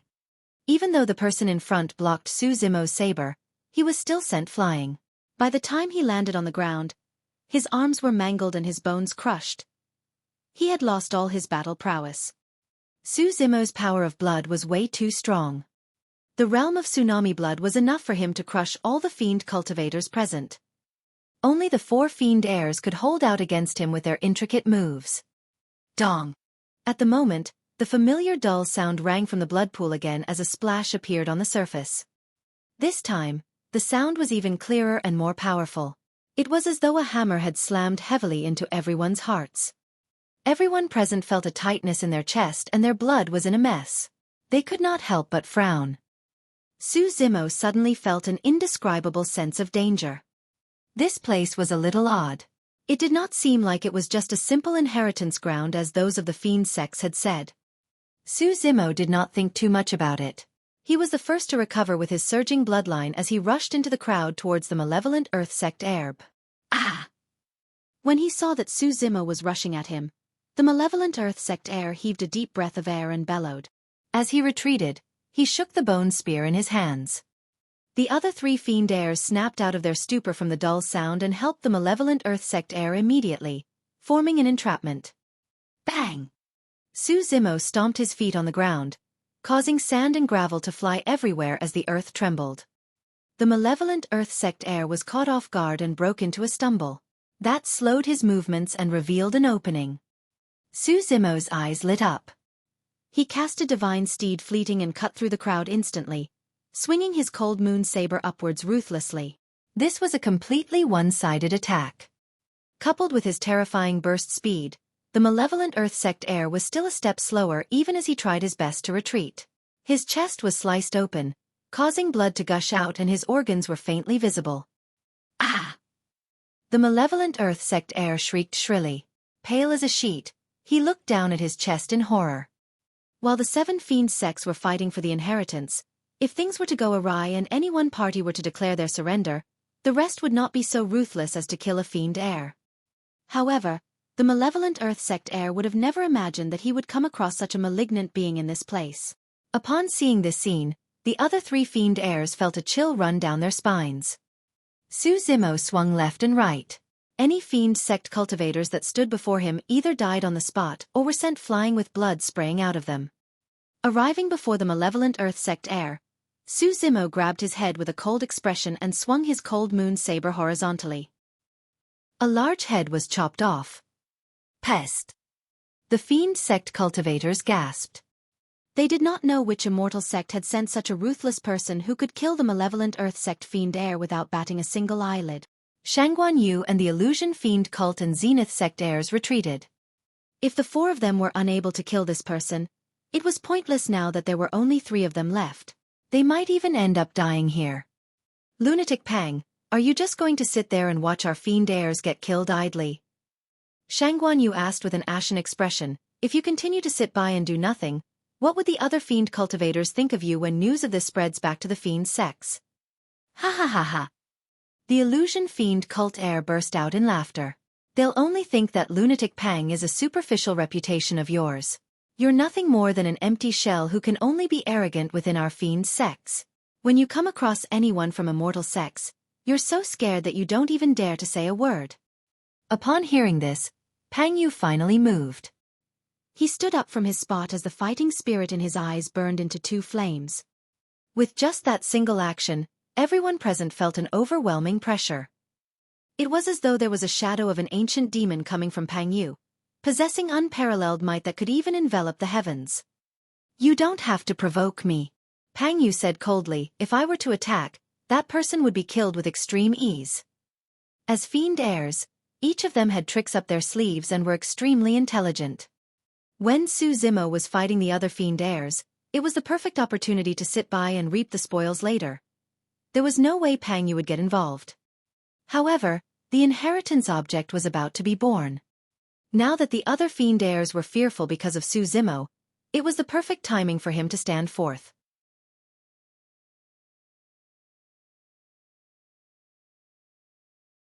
Chapter 176. Terrifying Lunatic. Chapter 176. Terrifying Lunatic. Boom! Pang Yu pulled out the black spear that was embedded in the ground, causing the earth to crack and mud splattered everywhere. Dragging his huge spear, Pang Yu strode in a domineering manner to Su Zimo and said, I don't know which immortal sect you're from, but I guess your master must have spent a lot of effort to nurture you. But what a pity. Even though your bloodline has reached the legendary tsunami blood, your body tempering isn't at a greater mastery yet. You are too weak to be my match. Su Zimo's heart skipped a beat and he thought to himself about how powerful this person was. Before they even exchanged blows, Pang Yu had already seen through him. Pang Yu was not wrong. Even though Su Zimo's bloodline was terrifying and he was strong, marrow cleansing was only the fourth section of the mystic classic of the 12 demon kings of the great wilderness. In terms of body tempering, Su Zimo had yet to cultivate the organ's refinement and orifice clearing sections. Sizzle! The spear tip slashed across the ground, producing strange sounds. Amidst the sound, Pang Yu's heavy footsteps could be heard. Thump, thump, thump. He was neither slow nor fast, but it was forceful. Every single step he took seemed as if he was stepping on the beat of Su Zimo's heart, giving the latter a feeling of dread. As Pang Yu approached, his aura grew stronger and stronger. On the contrary, Su Zimo's aura was being crushed completely. In the eyes of the onlookers, Pang Yu seemed to have transformed into an ancient demon 100 feet tall, overlooking Su Zimo, who was tiny as an ant right now. Of course, that was just an illusion of the crowd that was caused by the auras of both parties and the circumstances alongside various reasons. Shangguan Yu was secretly shocked by Pang Yu's terror. After some thought, he gathered that even without the presence of the ancient spirit lock formation, he might not be a match for that lunatic either. However, Shangguan Yu heaved a sigh of relief. No matter what, that green-robed cultivator was finally going to die. With Pang Yu around, the rest of them were in no danger of losing their lives. But, if the green-robed cultivator was the one who survived, the only option left for them was to escape. A cruel glint flashed in the Zenith sect heir's eyes as he looked on coldly. When the illusion fiend cult heir saw what was happening, he was delighted and yelled, Lunatic Pang, killing this person outright will be too easy on him. You'd better rip him into pieces. That'd be satisfying. Jiaoyin furrowed her brows as worry flashed across her eyes. She was the clearest about Pang Yu's methods and abilities. Through the history of Fiend sect heirs, his strength was ranked right at the top. Otherwise, he would not be called a lunatic. Seeing Pang Yu walk over, Su Zimo suddenly realized something. Even though what Pang Yu said was true, the fact that he chose to say it at this moment was a form of mental warfare. If Su Zimo felt that he was inferior to Pang Yu, his aura would definitely weaken and he would lose the initiative. After realizing this, Su Zimo had been searching for a way to break out of that situation. Haha! Pang Yu did not intend to give Su Zimo any chance to begin with. When he approached Su Zimo, he raised his pitch-black spear and smashed it down like a steel whip, causing the wind to howl in a breathtaking manner. Su Zimo did not even think about it and sidestepped to dodge immediately. The power of that spear was too powerful. If he wanted to defend it head-on, he would only end up severely injured and might even die on the spot. Can you avoid it? Pang Yu's spear missed and smashed on the ground with a loud bang, causing the earth to crack. Amidst the billowing smoke, a thick black spear stabbed out. It was extremely stable, as if it could even pierce through the heavens. Su Zimo's eyes lit up. He took a half-side step and forcefully twisted his stance with a plow heaven stride, dodging the sharp tip of the spear while using his cold moon saber to strike at the weakest part of the spear. Su Zimo could not help but praise himself internally for that slash. Regardless of angle, timing, strength or the combination with plow heaven stride, the move was perfect. In fact, Su Zimo thought of what to do with this move later on. After colliding with the spear, the cold moon saber slanted sideways and sliced down the body of the spear, forcing Pang Yu to let go. That way, Su Zimo would seize the initiative and gain the advantage with a weapon. Clang! The sound of metal clashing echoed out. It was as Su Zimo had imagined, and the cold moon saber collided heavily against the body of the spear. However, his expression changed the next moment as he realized something was amiss. Su Zimo felt an extremely domineering shock wave on the body of the spear. The moment the cold moon saber made contact with it, the shock was transmitted to him through the saber. It was a trap. It was the same way Su Zimo had dealt with the thousand-faced assassin earlier on. This was a deliberate opening set up by Pang Yu. Buzz! The spear quivered and the cold moon saber was sent flying. With his palm torn and fresh blood dripping, Su Zimo's trump card he had designed earlier was now useless. Ha ha! Pang Yu burst out into laughter. Exerting strength into his arms, he swept the spear horizontally right at Su Zimo's head. After the cold moon saber left his hands, Su Zimo was extremely swift and squatted. The pitch-black spear swept into air. However, it suddenly changed its momentum and stopped right above Su Zimo's head before slamming down. Pushing his feet, Su Zimo rolled to the side and barely avoided the fatal blow. He was covered with quite a bit of mud and looked rather pathetic. The both of them had only exchanged a couple of moves. However, Su Zimo had escaped death several times. If he was any bit slower, he would have died on the spot. The difference in strength between the both sides was obvious. In the eyes of everyone, Su Zimo had no chance against Pang Yu with his black spear now that even his weapon was gone. I've told you you're very strong, but you're no match for me. Please resign to your fate. Pang Yu's voice sounded as though he was stating an unquestionable fact. Raising his brow, an idea flashed into Su Zimo's mind. He had finally realized the flaw in Pang Yu's earlier statement. My strength is indeed inferior to yours. However, strength is not the only factor in melee combat. Su Zimo composed himself and replied indifferently. In that instant, a strange change happened between their auras. Pang Yu's aura was still extremely strong. However, Su Zimo's aura suddenly became unpredictable. If one were to compare Pang Yu to a towering mighty mountain, Su Zimo would be akin to a bottomless ocean. It was hard to tell who was stronger between the two. No one could tell if the mountain would overturn the ocean or if the ocean would sink the mountain. I'm really curious. Now that even your weapon is gone, what are you going to fight me with? Sensing the abnormality in Su Zimo, Pang Yu continued with his mental warfare. Not only are weapons useless in the hands of some people, they may even be a burden. Su Zimo let out a long sigh and actually took the initiative to walk towards Pang Yu calmly. Splash, splash. Bang, boom, boom. Huff hum. A strange noise rang in Su Zimo's body. That was the tiger-leopard thunder sound. Su Zimo's aura was climbing steadily. If anyone were to close their eyes, they would definitely be met with a shocking scene in their minds. It was an ancient demon that stood tall and mighty. With bloodshot eyes, it strode through the torrential ocean and its body shimmered with lightning. It was an unyielding sight.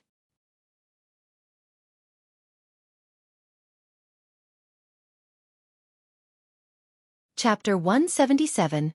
Melee Combat Suppression. Chapter 177. Melee Combat Suppression. As Su Zimo approached with an intensifying aura, Pang Yu could wait no longer.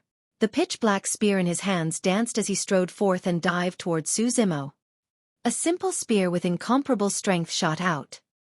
Su Zimo's expression was unchanged. He sidestepped and dodged it. No matter what, he was still not Pang Yu's match in terms of raw power. Furthermore, Su Zimo had already lost his weapon. Now that he was bare-handed, all the more he couldn't fight Pang Yu head-on. The pitch-black spear danced in Pang Yu's hands like a gigantic black dragon. Everywhere it passed, it burst with a suppressive force that could destroy everything. Su Zimo kept retreating and the space he could dodge decreased by the second. He was completely restricted by Pang Yu. Everyone could tell that if this was to continue, Su Zimo would undoubtedly lose before long. But, the strange thing was that, none of them could see any bit of fear in Su Zimo's calm face. Dong! A dull sound rang from the blood pool once more. Everyone's expressions changed as their hearts skipped a beat. Right after, the blood pool started to swirl slowly as though it was being attracted by a force. Before long, a gigantic vortex appeared in the middle of the blood pool, growing deeper by the moment. All the Fiend sect cultivators were stunned. They had all realized that the inheritance was about to be born. In the Fiend sects, anyone who obtained the item in the blood pool would be completely reborn. If an ordinary Fiend sect cultivator obtained it, he could replace a Fiend heir entirely. If a Fiend heir obtained it, he could very well become the strongest Fiend heir of the 7 Fiend sects. Who wouldn't mind having a treasure like that? Even Pang Yu seemed to be slightly dazed as his hand moved slower. Right then, Su Zimo's eyes lit up. He suddenly reached out and grabbed the pitch-black spear with a flash of lightning in his palms. A coil and a tremble. Oh! Pang Yu's reaction was extremely fast. The moment he realized something was amiss, he channeled his blood towards his arms and steadied the pitch-black spear with all his might. That was an absolute suppression through strength. But then, Pang Yu's expression changed. The lightning in Su Zimo's palms extended rapidly on the pitch-black spear into Pang Yu's body. As though he was struck by lightning, Pang Yu's body shuddered and he nearly let go of the pitch-black spear as pain surged through his arm as though it was pricked by needles. Swoosh! Immediately, Pang Yu channeled his bloodline to purge away the wanton power of thunder that had entered his body. Steadying himself, he took a deep breath of air and wanted to retaliate. Su Zimo had already seized that opportunity to appear in front of Pang Yu.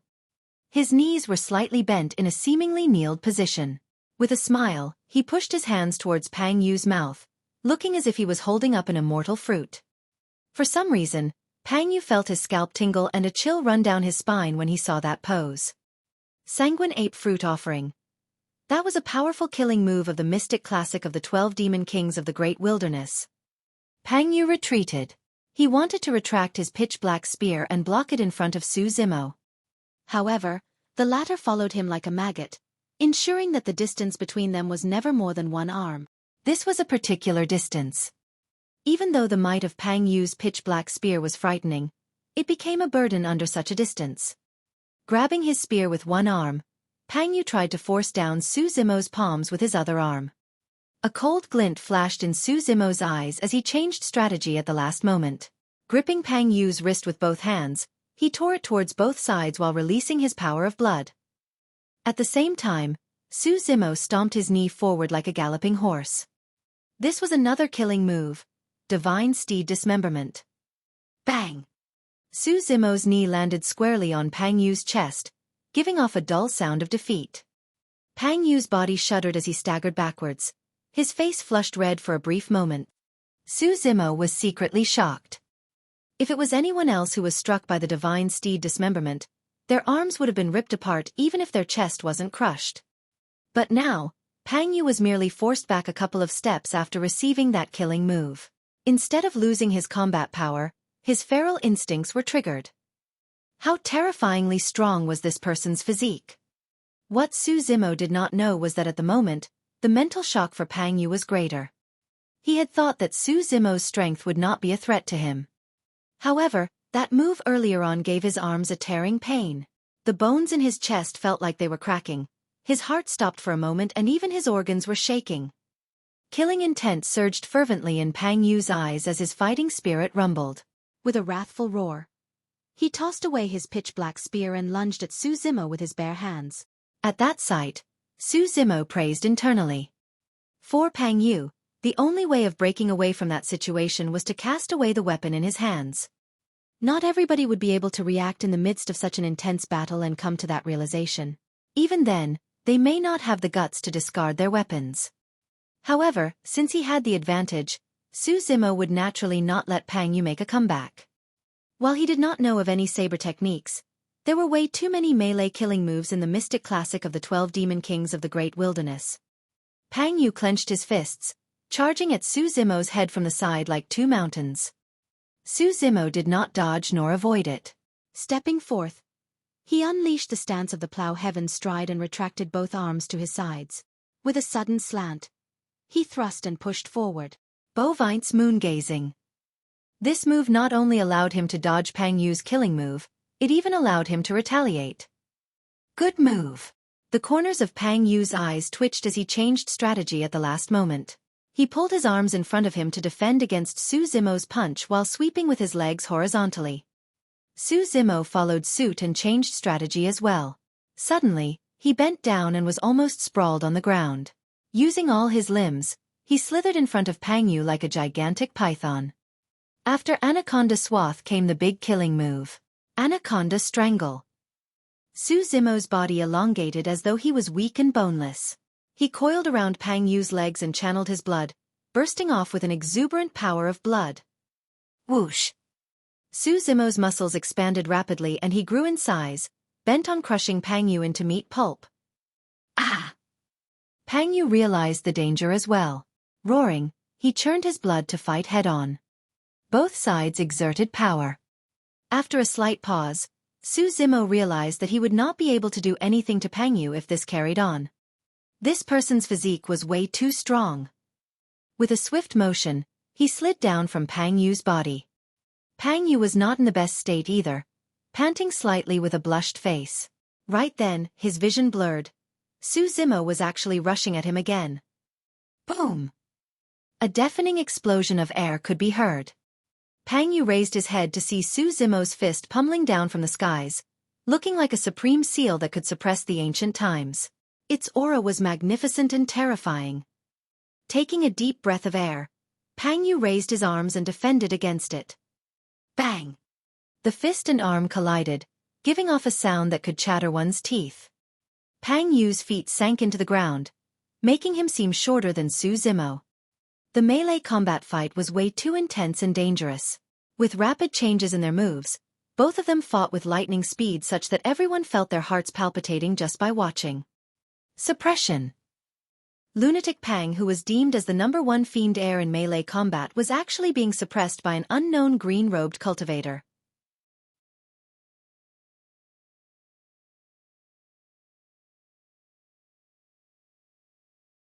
Chapter 178. Skeleton in the Stone Coffin. Chapter 178. Skeleton in the Stone Coffin. After the Sanguine Ape Fist Seal, Su Zimo did not pause at all and thrust forward coiled like a ball with his legs slightly bent. Arriving in front of Pang Yu, Su Zimo's body suddenly bounced off and he struck up with both arms, hitting Pang Yu heavily on the chin. Bang! Pang Yu's head was reared as blood gushed into his eyes. With loosened teeth, he staggered backwards. Back in the Tsonglang mountain range, Su Zimo crushed a cultivator's jaws and neck with this sanguine ape fruit offering. But now, Pang Yu merely lost a couple of teeth. Su Zimo leaned in and smashed against Pang Yu's strength with his entire body's might. The latter grunted and his muscular body was sent flying. This did not cause Su Zimo to stop. With a flash of his body, he grabbed Pang Yu by the ankles and exerted strength in his arms. Exhaling deeply, Su Zimo lifted Pang Yu's entire body and smashed it heavily into the ground. Boom! A huge human-sized crater formed on the ground as dust spread everywhere. Many of the Fiend sect cultivators were dumbfounded as their mouths twitched uncontrollably. This was an outcome none of them had expected. Everyone could tell that Pang Yu's strength was far superior compared to Su Zimo. However, a single mistake caused him to lose the initiative and Su Zimo continued the combo till this eventual defeat. Even though it was a short exchange of blows, both parties displayed extremely powerful melee combat techniques. Dong! Yet another dull sound rang out. Everyone looked in the direction of the sound. Gradually, their pupils constricted as their expressions froze. In the blood pool not far away, an ancient coffin laid quietly at the bottom and was faintly discernible from the vortex. Placed in the middle, It looked as though it was one with the pool. There were many mysterious and esoteric runic patterns etched on the surface of the stone coffin. However, due to the constant flow of blood, most of it was indiscernible and it had a dim glow. There were also huge chains wrapped around the surface of the stone coffin. They were all covered in rust and seemed as though they had been there for a long time. The dull sounds from before came from this stone coffin. All of a sudden, another sound came from the blood pool. Crack, crack, crack. The chains on the stone coffin began to crack and shattered under the watchful eyes of everyone. With a loud boom, the lid of the coffin was lifted by a tremendous force. The dull sound in the stone coffin became even clearer. Dong, dong, dong. It was as though someone was striking the drums of the heavens in a deep and powerful manner. Everyone focused and gasped.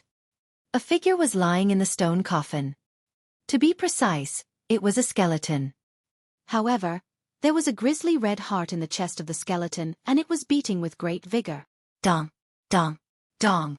The dull sounds were actually the beating of the heart. Many of the Fiend sect cultivators were so terrified that they even forgot to breathe. Su Zimo realized this was unexpected. At the very least, the skeleton before him was definitely not within the calculations of the many Fiend sect cultivators present. He did not have time to bother about Pang Yu, who was lying in the huge pit. In a flash, he appeared beside Demoness Ji and whispered, "Hurry up and leave. Something is not right." Demoness Ji's face was pale as a sheet at the moment. A look of fear flickered in her eyes as she murmured, "It's probably too late." Su Zimo sensed something and followed Demoness Ji's gaze towards the blood pool once more. In just that short while, the blood in the pool was drained by more than half after gushing into the stone coffin. As for the skeleton in the stone coffin, its body already had a layer of flesh and blood. Although it was thin and translucent, it was growing at a speed visible to the naked eye. Su Zimo narrowed his gaze as countless thoughts flashed through his mind. Reincarnation. Or, was the skeleton not dead to begin with? Who was he? At this moment, Su Zimo suddenly realized that he could not move his feet, as if he was being restrained by an invisible force. Sweeping his gaze, he realized that it was the same for the many Fiend sect cultivators present. They were all rooted to the spot. Suddenly, the skeleton in the stone coffin sat up. The black holes where its eyes were shone with a sinister red gleam as it opened its mouth and produced a series of tones. "Since you are here, don't leave any more." Because it had no tongue, the skeleton's pronunciation was unclear. However, everyone could vaguely make out what it was saying. Without any warning, the group of cultivators closest to the blood pool flew through the air towards the stone coffin in the blood pool simultaneously as though they were pulled by something. Their eyes were filled with fright. Those people struggled furiously in midair, wanting to get away from the stone coffin, but to no avail. Some of them had despair in their eyes as they roared and raised their weapons, stabbing at the skeleton in the stone coffin. The long swords that stabbed the skeleton broke on the spot. Many Fiend sect cultivators were brought to the vicinity of the skeleton. It opened its mouth and sucked, causing the flesh and blood of a cultivator opposite to gush into its mouth like liquid. In the blink of an eye, a group of Fiend sect cultivators perished without a single survivor. The empty, white skeletons that remained fell from midair and scattered beside the stone coffin. After absorbing the fresh blood, the flesh on the skeleton became more abundant. Although it was far from the level of a normal person, its face could already be vaguely made out. Standing up from the stone coffin, the skeleton walked out and surveyed the surroundings with a pair of bloody red holes. It seemed to be able to see everything around it. The skeleton took another breath and the flesh on its face squirmed, as if it was in enjoyment. Such fresh blood. Click, click, clack. At some point in time, Pang Yu had crawled up from the ground. Coughing blood, it was obvious that Su Zimo had slammed him hard. Pang Yu cussed, "Fuck. I thought that this was an inheritance ground. Turns out there's an old demon buried here." Swoosh. The skeleton waved. Another group of cultivators flew towards it. Even though the bodies were theirs, they could not control it at all. It was an unstoppable power. Before long, that group of cultivators perished once again, leaving behind a pile of bones as their flesh were all absorbed by the skeleton. Dong dong. Dong dong dong. The beating of the skeleton's heart grew louder and stronger. "What should we do?" Demoness G's petite body trembled as she asked softly. She naturally knew that given the situation before them, only fate could decide their lives. Both she and Su Zimo were powerless to resist. However, she merely wanted to talk to someone out of the fear in her heart. Su Zimo was expressionless as he glared at the skeleton coldly. They stood no chance at all. The skeleton was indeed extremely strong, so strong that it was hard to imagine. However, it had clearly been trapped in the stone coffin for a long time and had just escaped. Although it was recovering its strength, now was also its weakest moment. As long as he could find its weakness, they might be able to obtain a sliver of life. At this moment, the skeleton waved again. About 10 cultivators flew towards the skeleton. Su Zimo and Demoness G were among the group.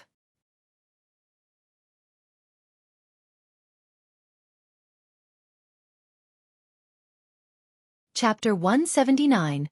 Thunderclap Killed. Chapter 179.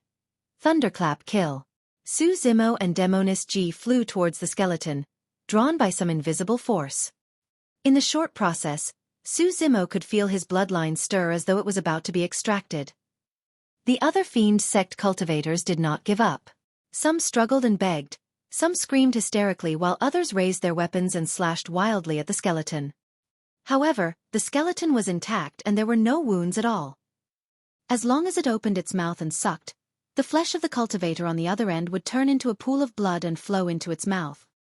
That nourished the flesh on the skeleton and the beating of its heart grew stronger. Before long, it was Su Zimo and Demoness G's turn. The skeleton turned around and faced the both of them.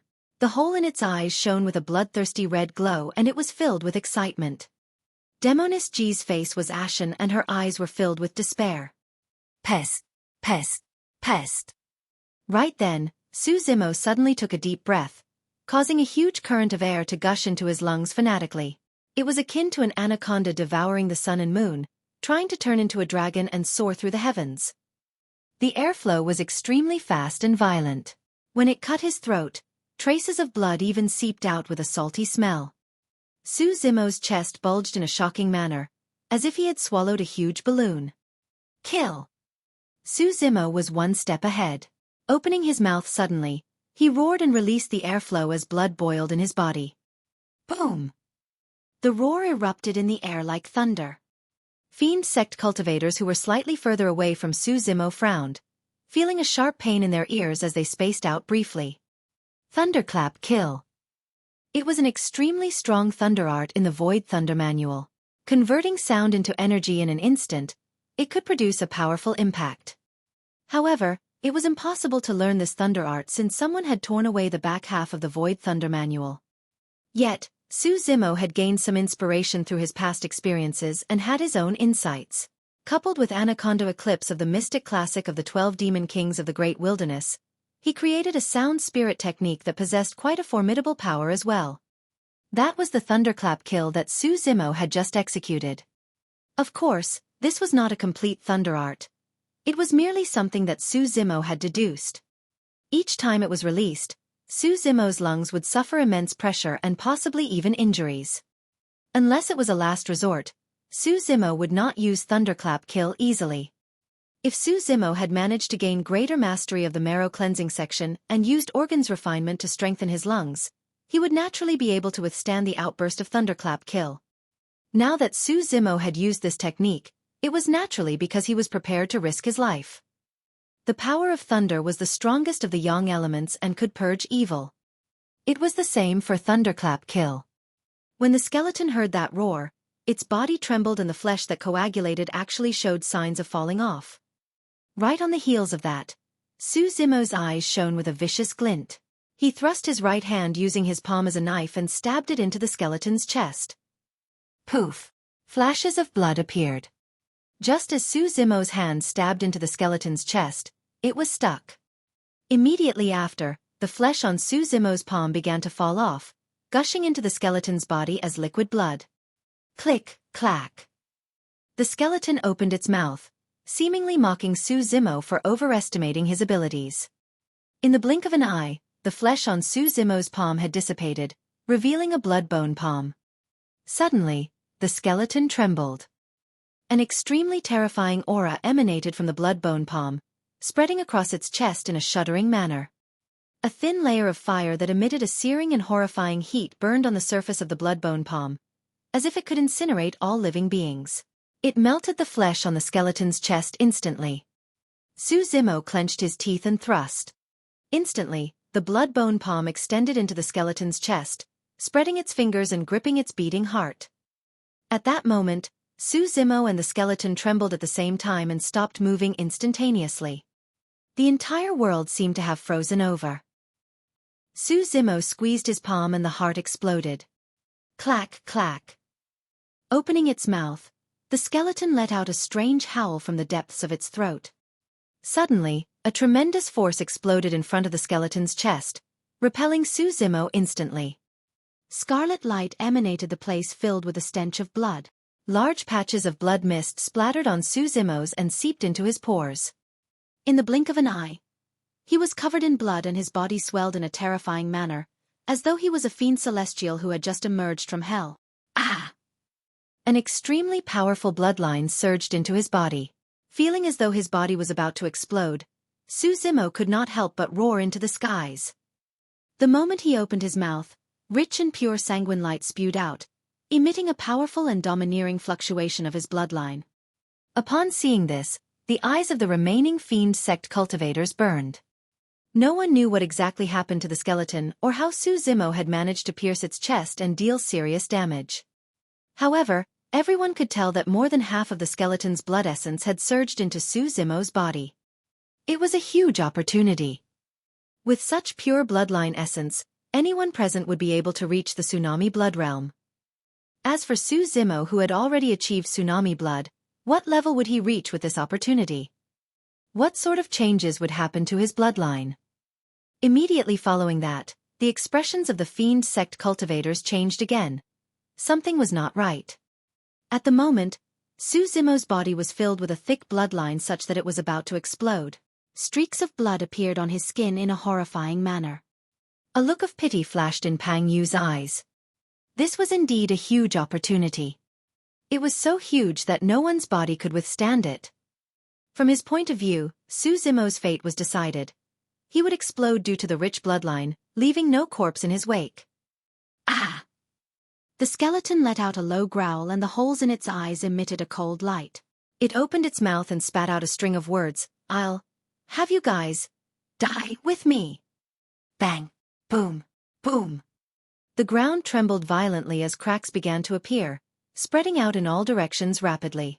The walls around them collapsed as countless boulders fell and covered the skies. The fiend sect cultivators were terrified as they fled in all directions. Due to their spirit energies being locked, they would definitely die if they were buried by the boulders. None of them would have the strength to withstand the impact. Demoness G wanted to escape, but when she caught sight of Zimo's miserable appearance, she hesitated slightly. No matter what, she was the one who brought him here. He was an innocent victim to this calamity. Furthermore, Zimo had indeed kept to his promise and ensured her safety for the entire journey. In that instant, if Zimo had not counterattacked, she might have ended up as food for the skeleton just like the other fiend sect cultivators. With that moment of hesitation, Demoness G lost her final chance to escape.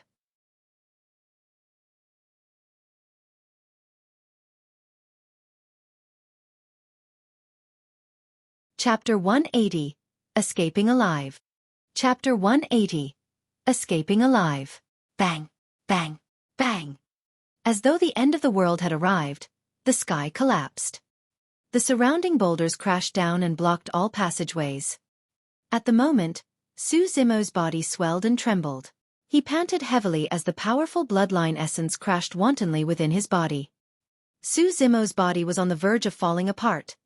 The unbearable pain was causing his consciousness to go fuzzy. Opposite him, the skeleton looked terrible as well. A huge bloody hole appeared in its chest.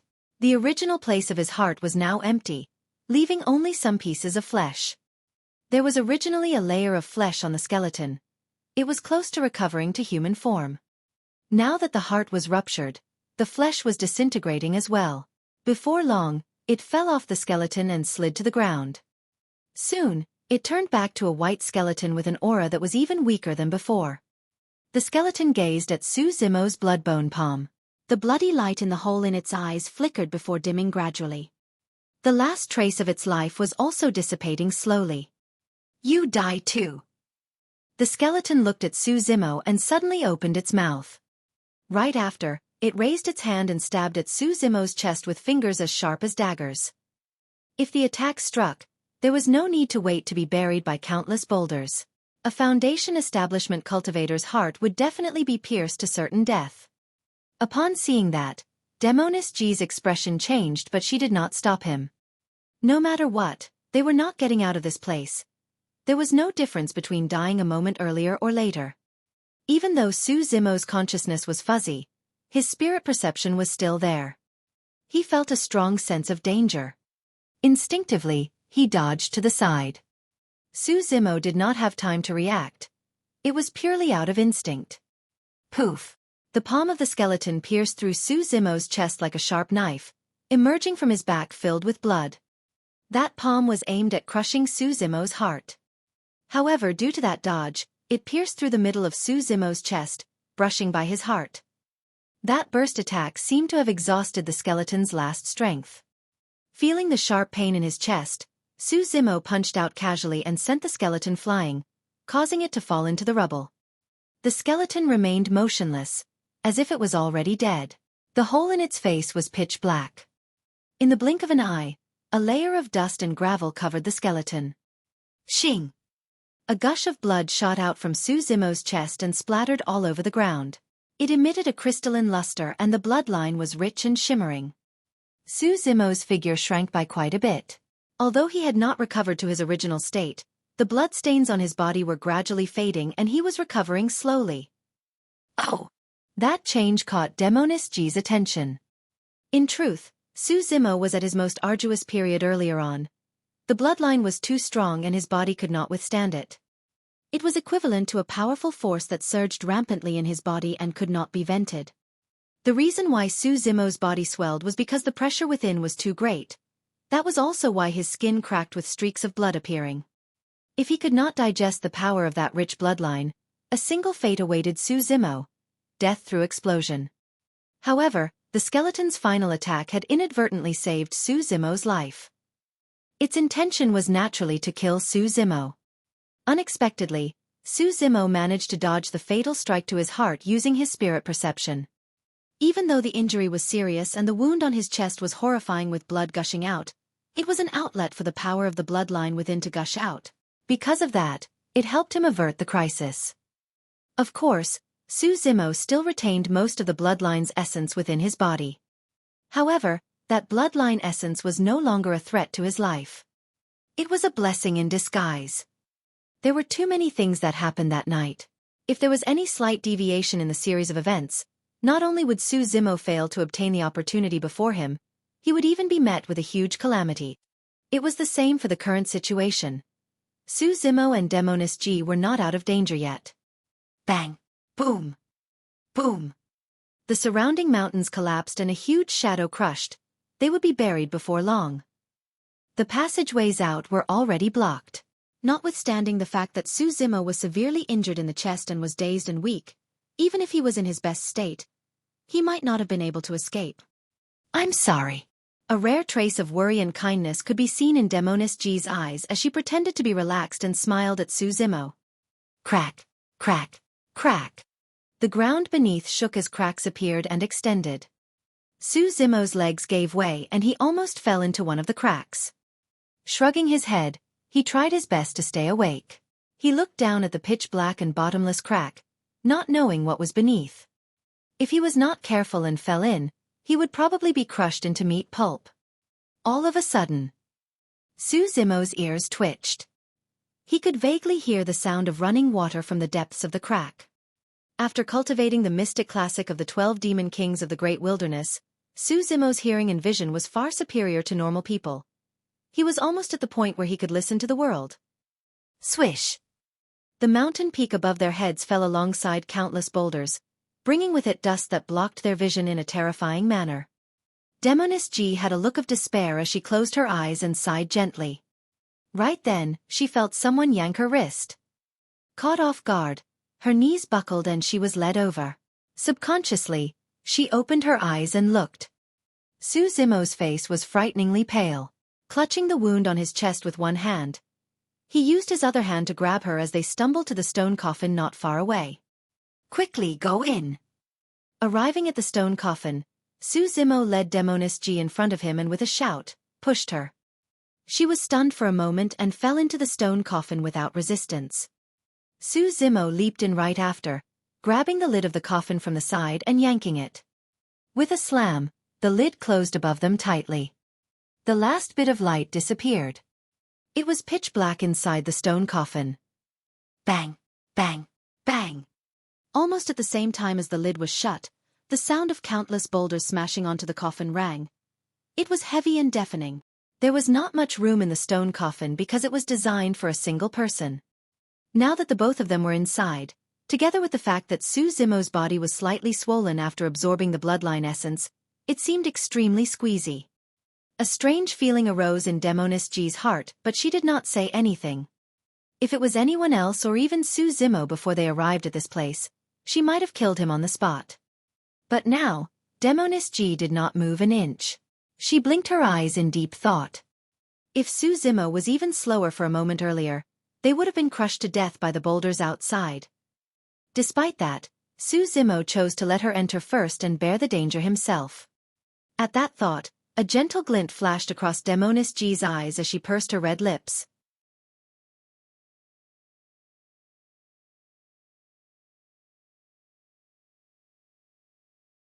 Chapter 181. River Undercurrent. Chapter 181. River Undercurrent.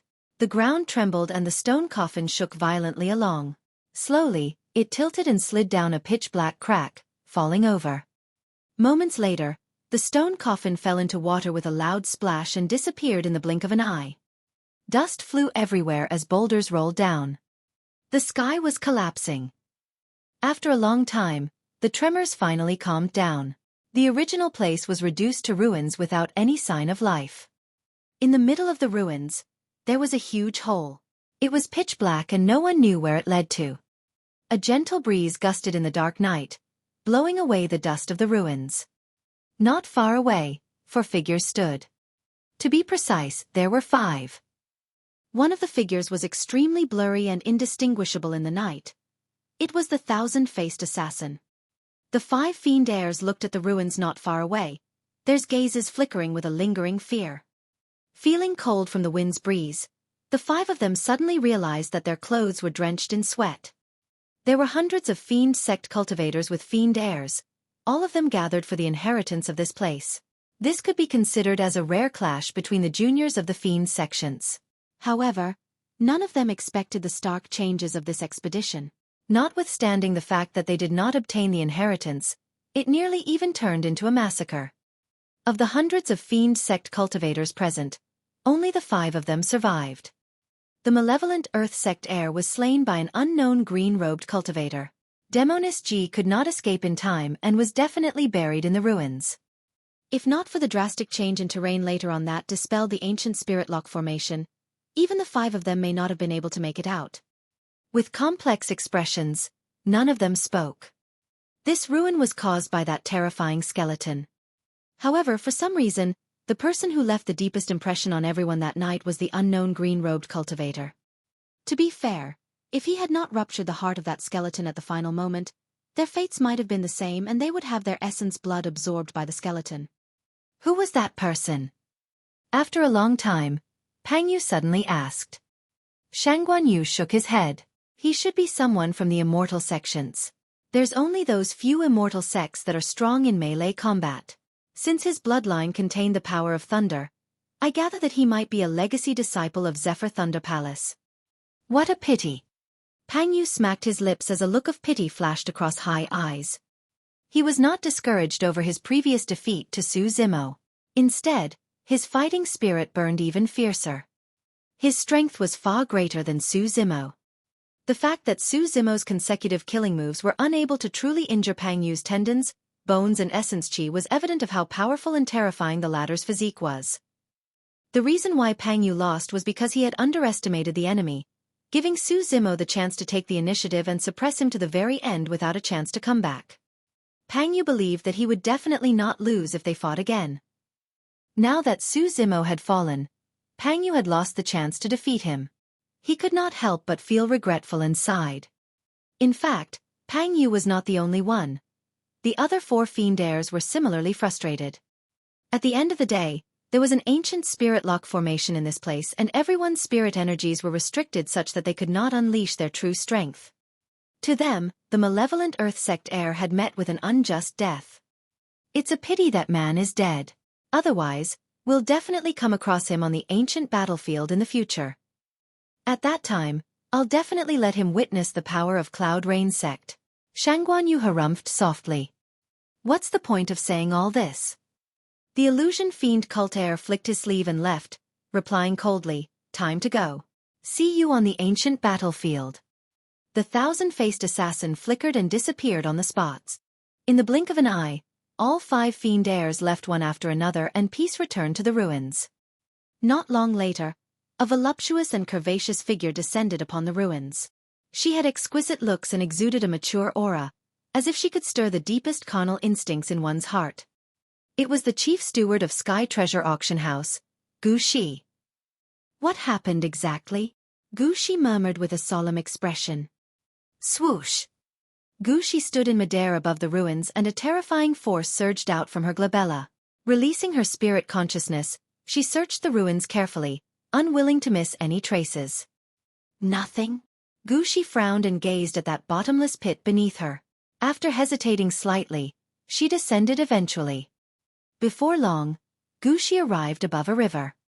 She searched her surroundings once more but to no avail, looking at a river nearby. Using her spirit consciousness, Gu Shi seeped into the river and searched through the depths of it. After a while, her expression changed and she retracted her spirit consciousness. She caught sight of a dark shadow flowing into the distance at the bottom of this river. If she was not wrong, that should be the undercurrent of the river. The undercurrent was extremely strong and turbulent. Any object that fell into it would be swept away. The final position would naturally be at where the undercurrent ended. Yenner, just where are you? The figure disappeared, leaving behind a soft sigh. Not long after Gu Shi left, deep in the rubble beside the river, a pair of pitch-black holes in the eyes of a skeleton emitted a scarlet, sinister glow. Even though Su Zimo and Demonis Ji were hidden in the stone coffin, both of them still suffered a huge blow the moment it fell into the river.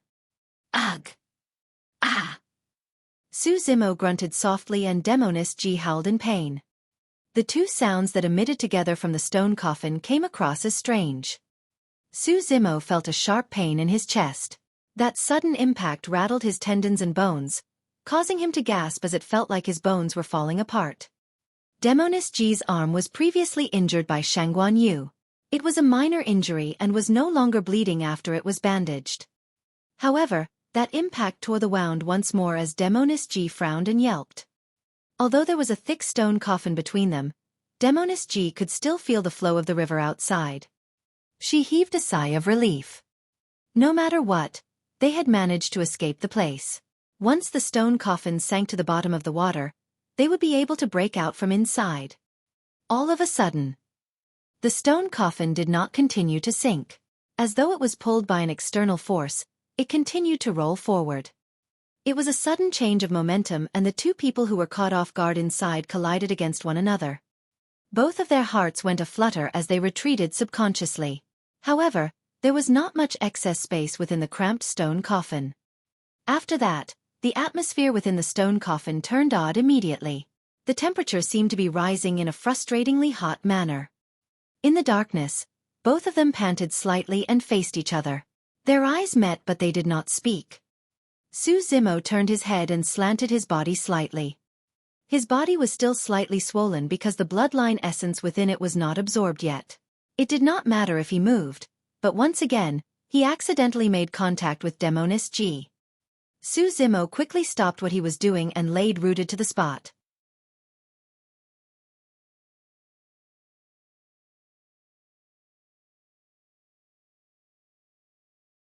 Chapter 182.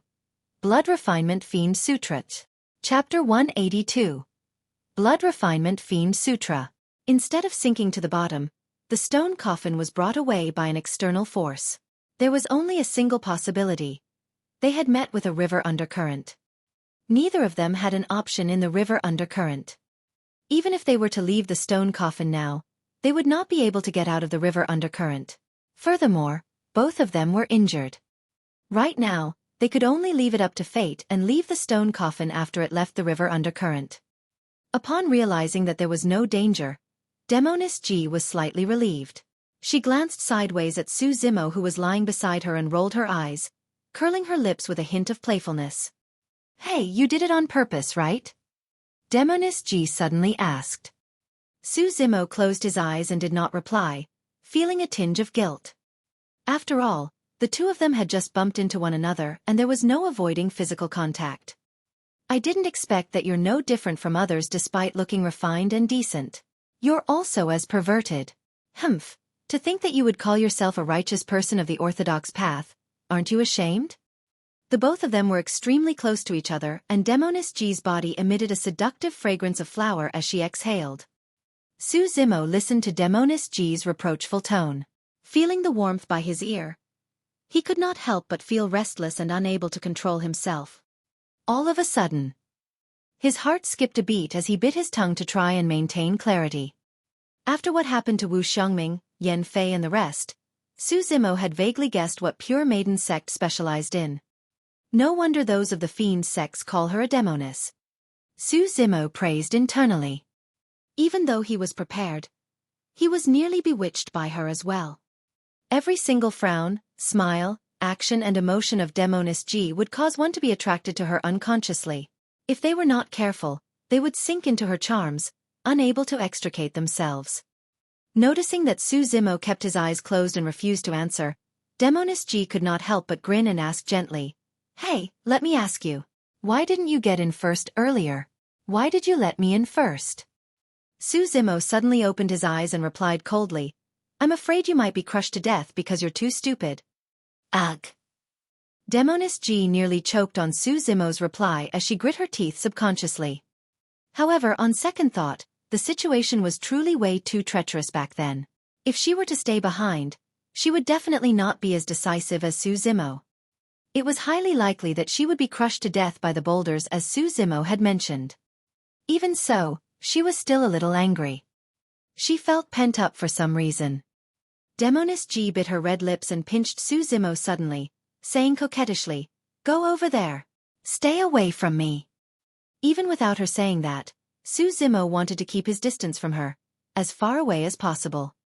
However, the stone coffin was extremely cramped and did not have much excess space.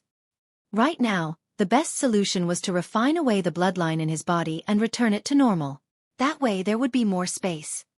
If nothing unexpected happened, Su Zimo should be able to attain greater mastery of his marrow cleansing section after refining the bloodline essence.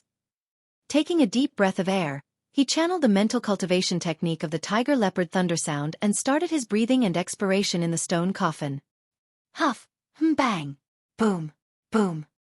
Strange sounds suddenly emitted from Su Zimo's body.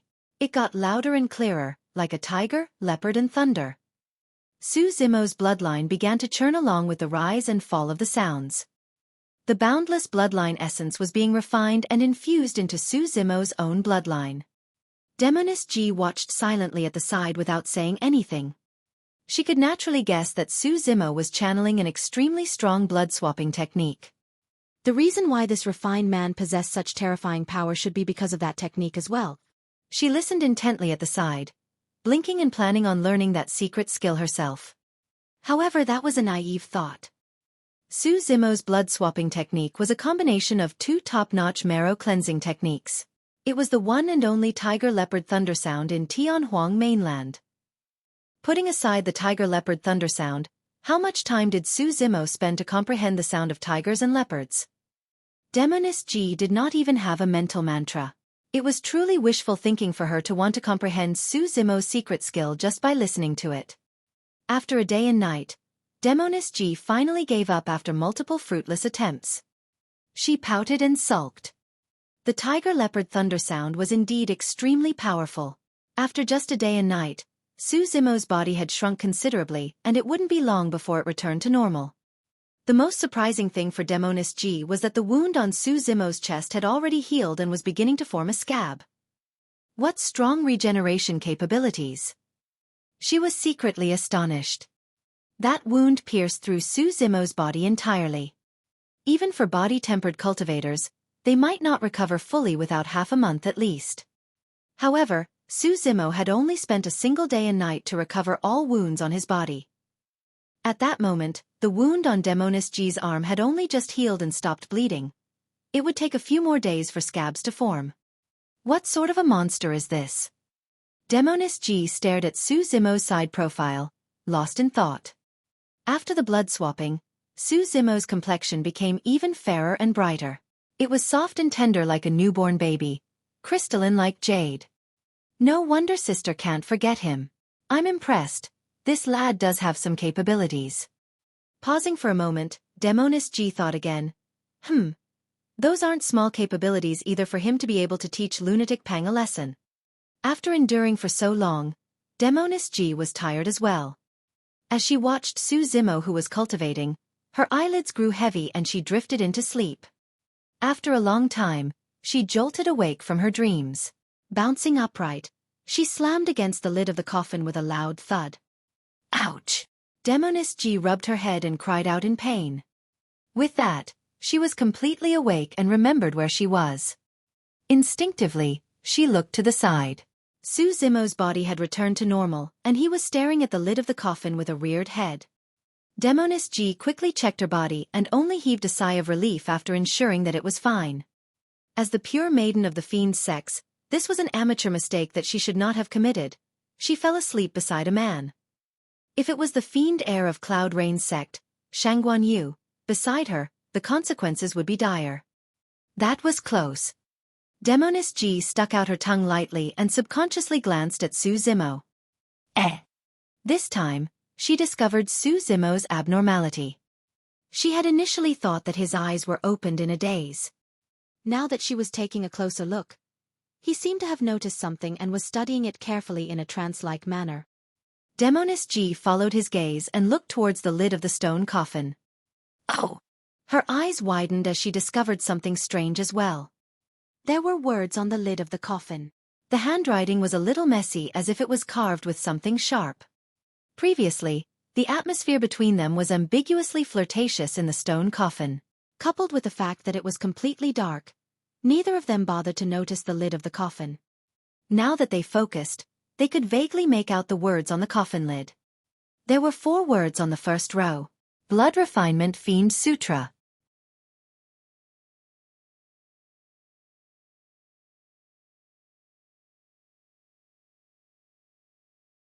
Chapter 183, Buddha Bead, Hand Sealed. Chapter 183, Buddha Bead, Hand Seal. Upon seeing those words, Demonis G's heart palpitated as she continued reading hurriedly. Gradually, her eyes widened and she was engrossed as well.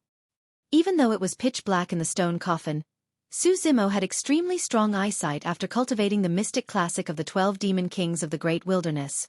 Everywhere his gaze was, it would be clear like daylight. This was a cultivation technique for one's bloodline, and it detailed many strange spirit arts. Profound secrets of the bloodline were depicted, and there were many novel techniques in stimulating and making use of the bloodline's power. This was something completely unheard of. The spirit art used by the skeleton to devour many of the Fiend sect cultivators previously was the blood-devouring technique, one of the many detailed in this Blood Refinement Fiend Sutra. Even though many of the spirit arts in this Fiend Sutra were vile and evil, some of them caught Su Zimo's interest. He secretly memorized and pondered over them.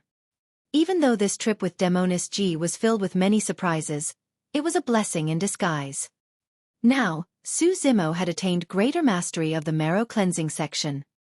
His bloodline flowed quietly in his body, giving birth to immense power and shimmering with a crystalline luster such that his blood vessels were almost transparent.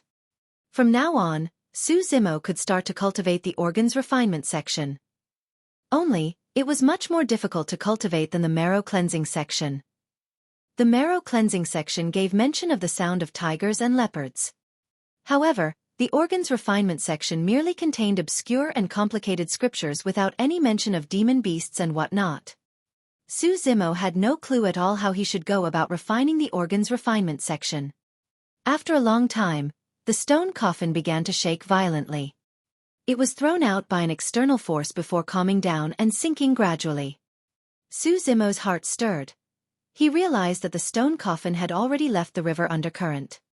At the side, Demoness Ji was already at the limits of her endurance. Wearing her veil again, she channeled her spirit energy and pushed with her palm heavily against the coffin lid. With a bam, the lid was blown away as river water surged into the stone coffin. In the blink of an eye, Su Zimo was drenched. Demoness Ji was already prepared as a nearly transparent barrier was conjured around her body, repelling water. Turning to look at Su Zimo's sorry state, she could not help but laugh. In the river, Su Zimo floated. He looked a little dazed, as if he had yet to regain his senses. In truth, it wasn't because Su Zimo's reaction was not fast enough. It was because after water gushed into the stone coffin, Su Zimo caught sight of a Buddha bead around the size of a longan one floating. The Buddha bead was extremely old. Even though it was made of wood, there was no sign of decay.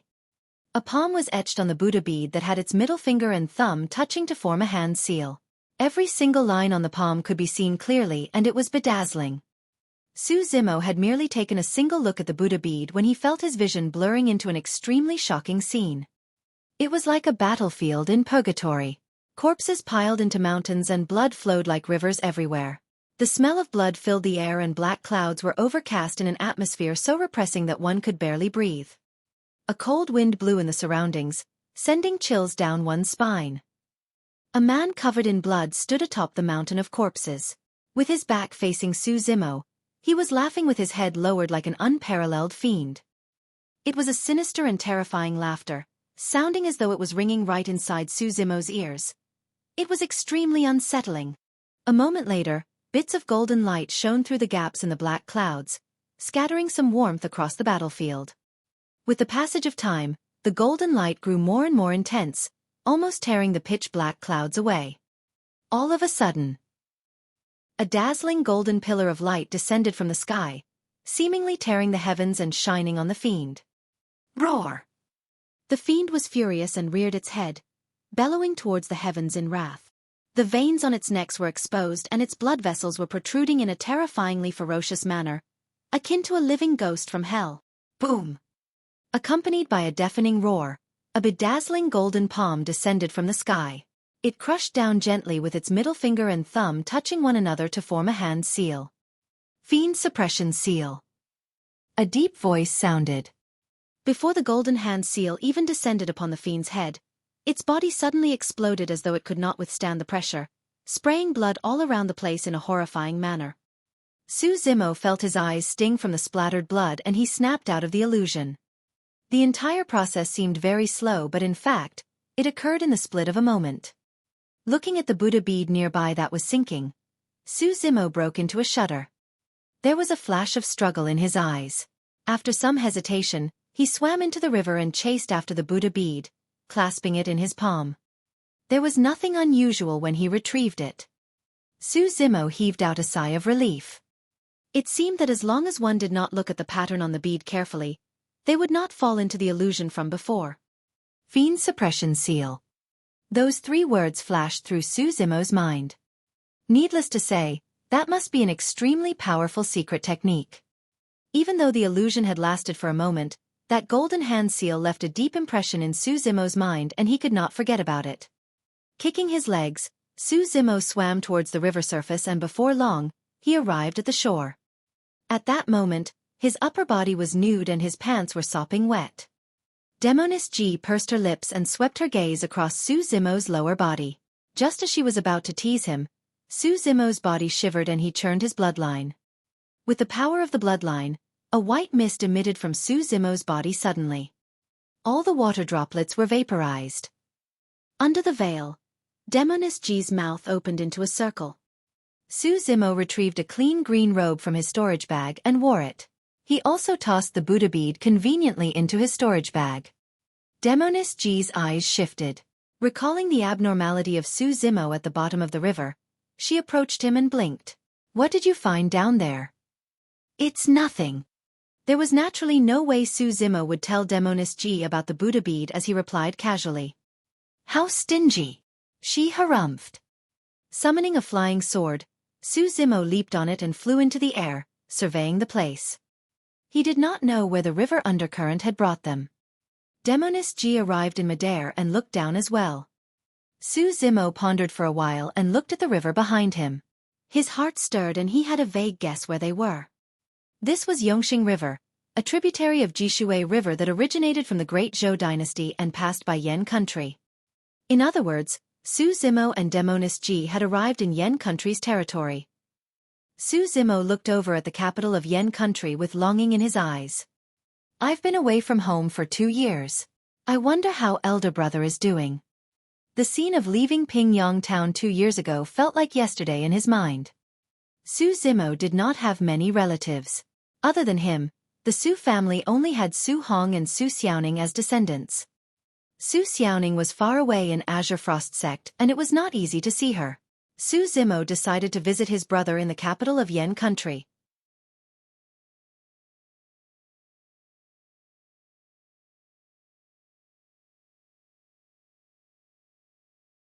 Chapter 184.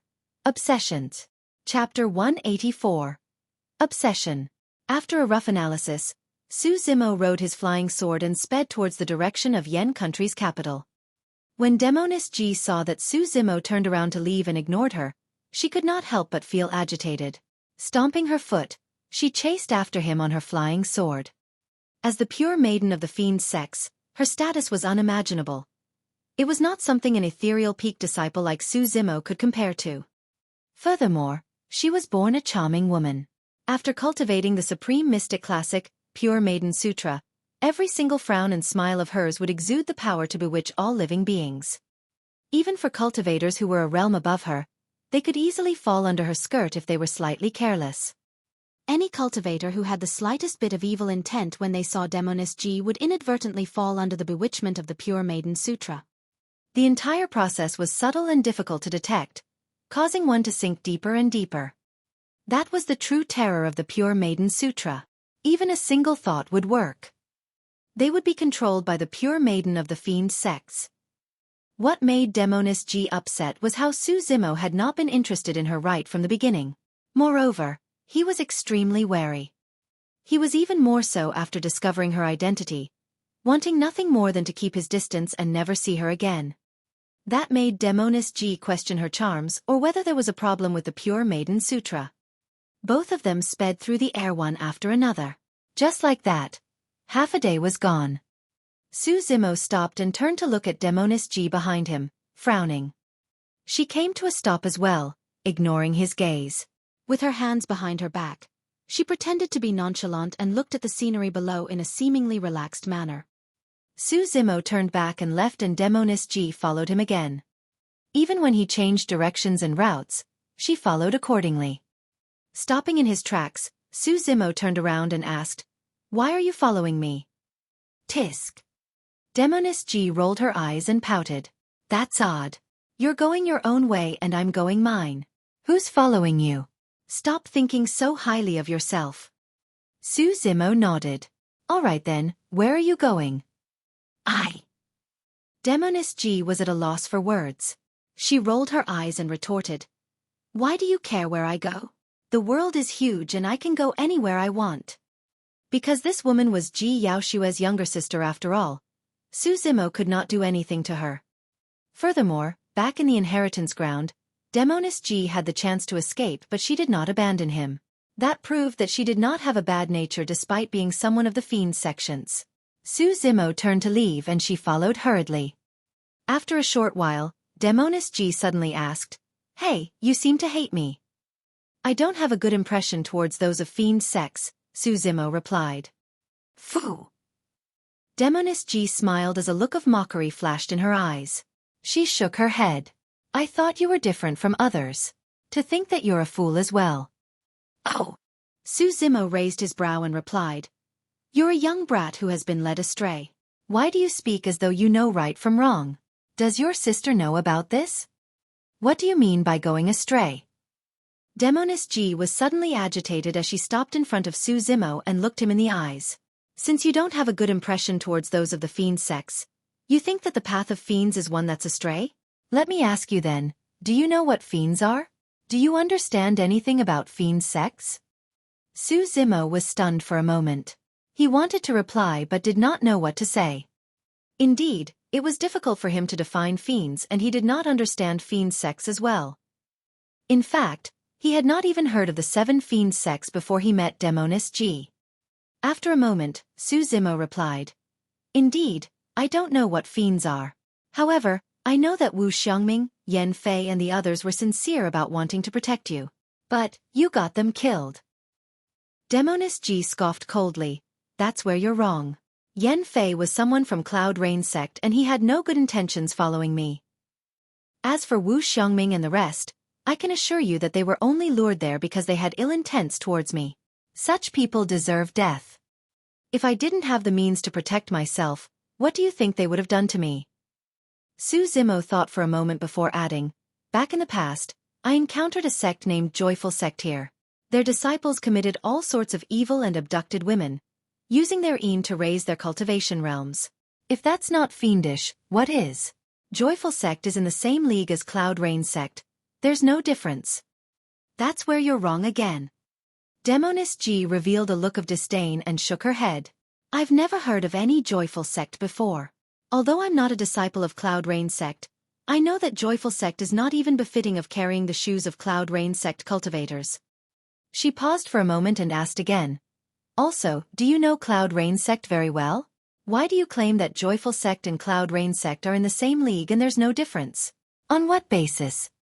Their cultivation techniques. Just because you've seen Joyful Sect's cultivation techniques, you understand the cultivation techniques of Cloud Rain Sect. Su Zimo remained silent.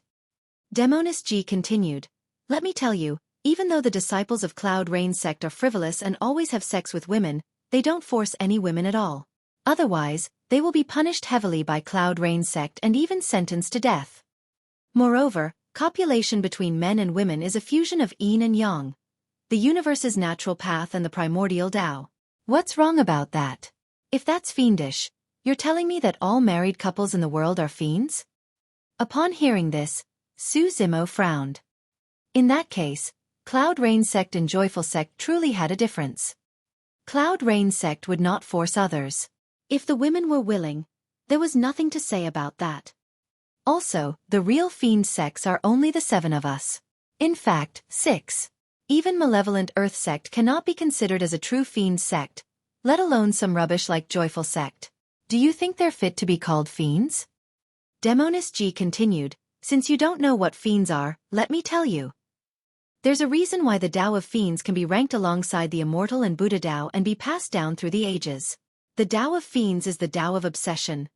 The Tao of extremity. Tao of obsession, Tao of extremity. Su Zimo repeated and frowned in deep thoughts. What Demoness G said had indeed given Su Zimo a new understanding of the term fiend. The fiend mentioned by Demoness G seemed to depart largely from his previous impression of the term. Furthermore, there would definitely be some degree of obstinateness in everyone's hearts. If they were to take a step more and reach the state of obsession, they would turn into fiends. Obsession turns one into fiends. Su Zimo asked, Since it's the Tao of obsession and extremity, what does Cloud Rain Sect cultivate? The Tao of indulgence. Demoness G explained slowly, in the Cloud Wind Mental Sutra, indulgence is at the basis of it. However, there are 2 major taboos. One is to not force others, the other is to not be stirred by emotions. The reason why Yan Fei died in my hands was because he had violated the 2 great taboos of the Cloud Wind Mental Sutra, resulting in him exposing a fatal opening. As such, his death comes as no surprise. If one wanted to indulge in lust, they would have to be heartless. That was the obsession and extremity of fiend sections. One would have to forsake many things to tread on this path. Fiends were incomplete and imperfect. Su Zimo's heart was shaken. After a brief pause he asked, What does the Pure Maiden Sect cultivate? Not telling you. Demoness G smiled slyly.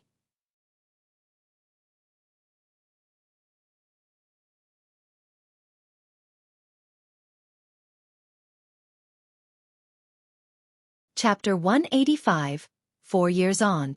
Chapter 185, 4 Years On. After Demonis G's words, Su Zimo had a new understanding and impression towards her and Fiend sections. Just like immortals and Buddha, Fiends had a Tao of their own. After pondering for a while, Su Zimo suddenly thought of something and asked, "A few months ago, I met a cultivator in a spirit mine with ruthless methods. He massacred an entire city of living beings and uses a vile cultivation technique that can suck a living person into a dry corpse. Is he someone from the Fiend sects?" "From what I know, there's no such cultivation technique in the Fiend sects." Demonis G shook her head.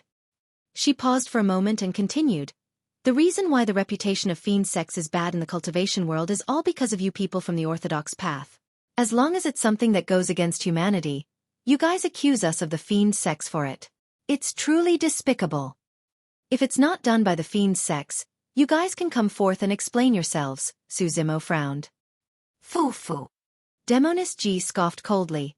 "There's no way the Fiend sects will do that. Demons have their pride." She thought for a moment and said, "A senior in the Fiend sects once gave an example to describe the difference between immortals and demons.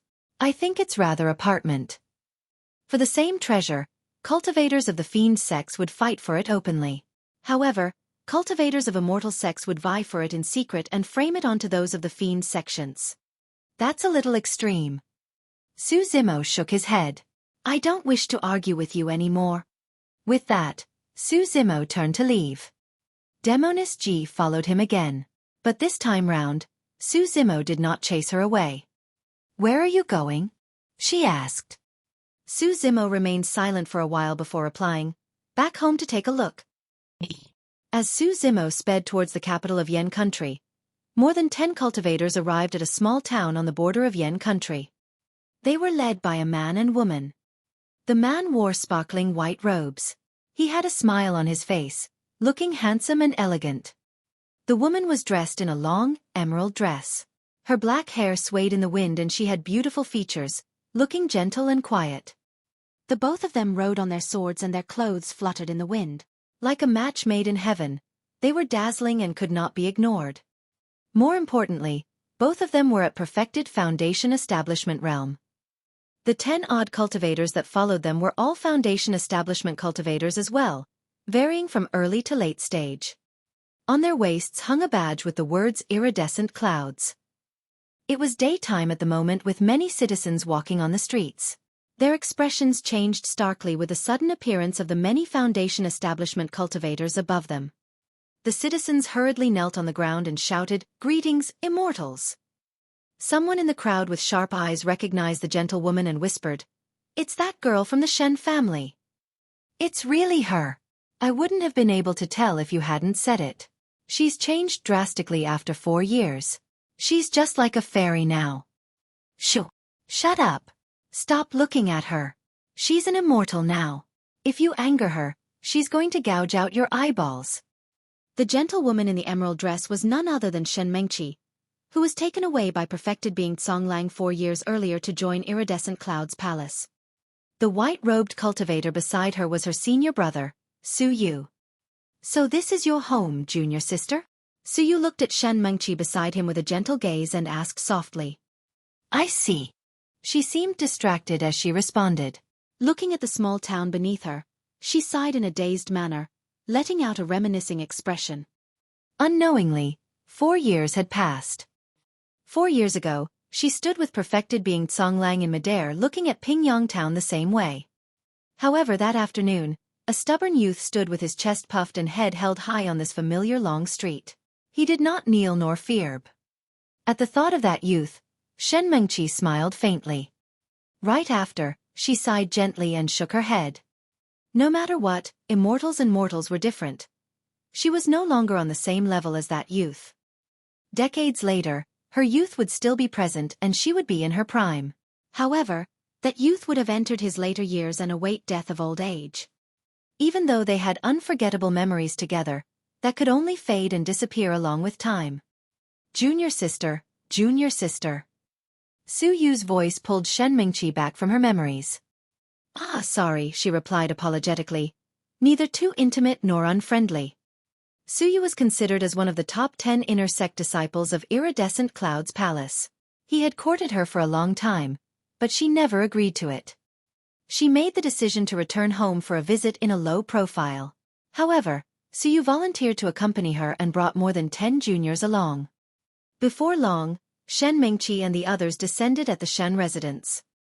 She only had a single kin, her brother, Shen Nan. The Shen family had changed drastically. Even though the Zhao and Li families were eradicated and removed from Pingyang town, Shen Nan had benefited greatly from following the two families in the past. As such, he had long expanded into a luxurious mansion. Because of Su Xiaoning's kidnapping incident back then, Su Zimo went on a killing spree and killed many people, except Shen Nan. Even so, Shen Nan did not dare to continue being brazen. After all, Su Hong's conferment as king happened in Pingyang town. Although no one knew what was going on behind the scenes, everyone witnessed the outcome. Mangqi. When Shen Nan caught sight of Shen Mingqi, he was rooted on the spot with a look of disbelief. "Brother, it's me," Shen Mingqi smiled and nodded. "It's good that you're back, it's good." Facing more than 10 foundation establishment cultivators from Iridescent Cloud's palace, Shen Nan's heart was trembling with fear. He looked uneasy as he remarked with a smile. From Shen Mingqi, Shen Nan could feel an unfamiliar aura. It was as though their relationship through blood had faded after she entered the path of immortality. The family has changed quite drastically. Shen Mingqi walked around the Shen residence casually with a smile. Shen Nan followed behind her, not daring to walk in front. After walking around, Shen Mingqi asked in a seemingly casual manner, "Shen Nan, are the 4 major families of Pingyang town still around? Such as the Su family?" "Ah!" Shen Nan froze for a moment and shook his head with a strange expression on his face. "And not anymore. The Su family is not around anymore?" Shen Mingqi stopped in her tracks and suddenly turned around, frowning. "Yeah, they're all gone." Shen Nan nodded and related everything that happened 4 years ago. Shen Mingqi listened intently. That Su Zimo must have taken on an expert in the pugilistic world as his master. His strength grew by leaps and bounds and he destroyed the Zhao and Li families almost single-handedly. Shen Nan glanced at Shen Mingqi. "However, he did not kill me. I think it's on account of your relationship." Shen Mingqi did not reply. She knew very well why Su Zimo did not kill Shen Nan. Even though it had something to do with her, it was definitely not because of their relationship. "Junior sister, who is that Su Zimo? Where is he now?" At the side, so you could vaguely tell that Su Zimo seemed to have a close relationship with Shen Mingqi in the past. Because of that, he was long frustrated and asked with a scowl.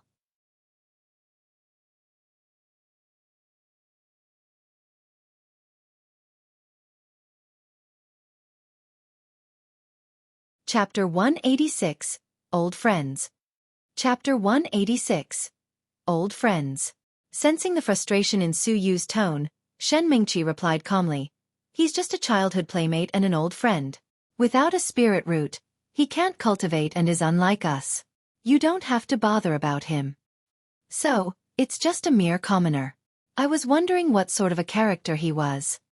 Su Yu raised his eyebrows and said coldly, "This Su Zimo clearly knows that you've joined Iridescent Cloud's palace and became a cultivator. Despite that, he dares to bully your brother?" Shen Mingqi shook her head. "Forget it. It's all in the past. Besides, it might not be his fault either." Even though Shen Nan made himself seem innocent while explaining the story and mentioned how Su Zimo was the one bullying others, Shen Mingqi was well aware of her brother's character. Furthermore, the way Shen Nan was avoiding her gaze affirmed her guess that there was more to things. "How can that do?" Su Yu said in a deep voice. "This Su Zimo doesn't know his place. He even dares to act so impudently as a commoner. Since I got to know about him, I'll have to teach him a lesson he'll never forget." Initially, Su Yu had not intended to interfere in this matter. However, he could vaguely sense that Shen Mingqi seemed to be defending that Su Zimo. The more she did that, the more Su Yu wanted to interfere and take a look at that person. He looked at Shen Nan and asked coldly, "Young Master Shen, where is that person now?" Shen Nan did not intend to do anything at first, but when he heard Su Yu's words, his mind started churning and he turned more energetic. Stammering, he replied, He left Pingyong town 2 years ago. I don't know where he is. Suyu frowned. The Great Zhou dynasty was enormous and there were dozens of vassal states of varying sizes. Finding a person was no different from searching for a needle in a haystack. Shen Nen coughed gently.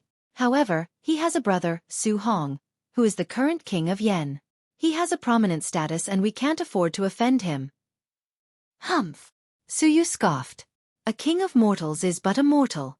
He can be on par with the Qi refinement warrior of a minor sect, but against a foundation establishment cultivator of iridescent clouds palace like me? Even if he's the king of Yen, he'll have to kneel before me.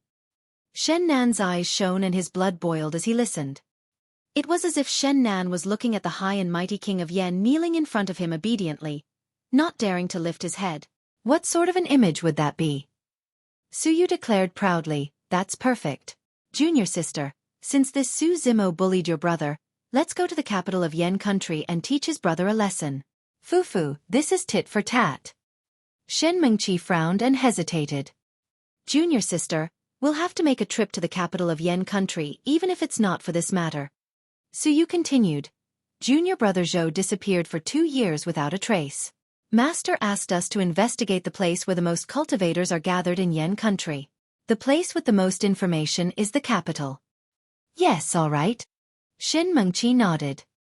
Suyu retrieved a spirit vessel from his storage bag and injected spirit qi, causing it to expand with the wind and hover in midair. Smiling, Suyu said, Young Master Shen, do come along. The day you meet the King of Yen will be the day you can hold your head high. Shen Nen nodded hurriedly and his body trembled in excitement. His eyes could barely conceal his emotions. The many iridescent clouds palace cultivators boarded the spirit vessel one after another. Under Su Yu's control, it rose into the air and turned into a stream of light, speeding towards the capital of Yen country. After traveling a few days at full speed, Su Zimo and Demonis Ji finally arrived at the capital of Yen country. 2 years ago, Su Zimo was here. In that main hall, he beheaded the king of Yen, Zhao Qian, in front of everyone. Tying the latter's head to his waist, he engaged in a bloody battle and fought his way out with dominance.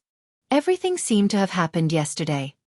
After a slight pause, Su Zimo rode on his flying sword and sped towards the palace, arriving above it quickly.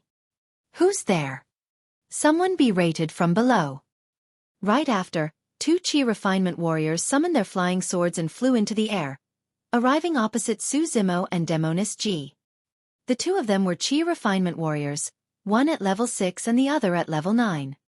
Using their spirit peering art, they swept across Su Zimo and Demonis Ji, causing their expressions to change in shock as they shuddered. Su Zimo's current cultivation was at the peak of early-stage foundation establishment. He was far above the both of them. Demonis Ji stood there with a veil covering her face. They could not detect her cultivation. Greetings, seniors. The 2 Qi refinement warriors reacted quickly and bowed hurriedly. One of them asked cautiously in a testing manner, May I know what brings you 2 here? Bring me to the King of Yen. Su Zimo smiled in a friendly manner. This. The 2 men exchanged glances and did not agree immediately. After all, they did not know the identity of this green-robed cultivator. How would they dare to bring people in rashly? However, the man and woman before them had high cultivations. If they wanted to force their way through, no one could stop them either. Right then, a sword beam sped over from not far away. When that person came close and caught sight of Su Zimo, his eyes lit up and he said happily, Second young Master Su. Mr. Song, it's been 2 years. How have you been? Su Zimo smiled and nodded. The person who arrived later was the Qi refinement warrior that Su Zimo had hired 2 years earlier to protect the Su family, Song Qi. Back then, Song Qi had just broken through to be a level 8 Qi refinement warrior. Right now, he was at level 9. Song Qi looked at the flying sword Su Zimo was riding on with widened eyes of disbelief. From what he could remember, Su Zimo did not have a spirit root and was unable to cultivate. How was he managing sword kinesis flight right now? Instinctively, Song Qi checked Su Zimo's cultivation with the spirit peering art. That single check gave Song Qi a shock and he nearly fell from the skies. Early stage foundation establishment. In just 2 years, a mortal without any foundation or spirit root had entered Foundation Establishment realm. Xueqi had not slacked off in the past 2 years, but even then, he had only improved by a single level. In fact, what Xueqi did not know was that Su Zimo had even spent half a year locked in Thunderclap Valley without any improvement to his cultivation. Furthermore, half of Su Zimo's spirit chi was spent on tempering his body as well. How great was the gap between them? In the entire Yen country, a Foundation Establishment cultivator could be considered as one of the top. This was the difference between spirit root and had nothing to do with how much talent or cultivation resources one had. Second young Master Su, you've changed so much in 2 years. Xueqi sighed and shook his head, lamenting to himself. If he had not seen it with his own eyes, he would never have imagined that the youth from Pingyang Town back then would reach such a level today. Demoness Ji blinked her eyes at the side. Grinning, she muttered softly. Second young Master Su. Hee, interesting. How has brother been recently? Su Zimo asked. Young Master's health is fine, but he often misses the two of you. He's worried that you'll meet with danger and be bullied outside. That had Su Zimo feeling extremely touched. Xueqi led Su Zimo and Demoness Ji into the back palace. The back palace of the King of Yen was quiet and plain. There were no beautiful women or 3,000 concubines. Instead, they saw quite a number of Su family members. When old friends met, they could not help but exchange pleasantries.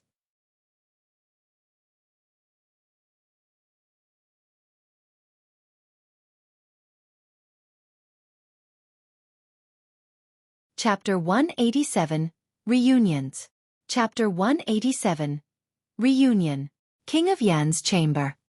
The King of Yen, Su Hong, had a solemn expression. He was playing chess against Uncle Zheng, and it was at a particularly intense situation.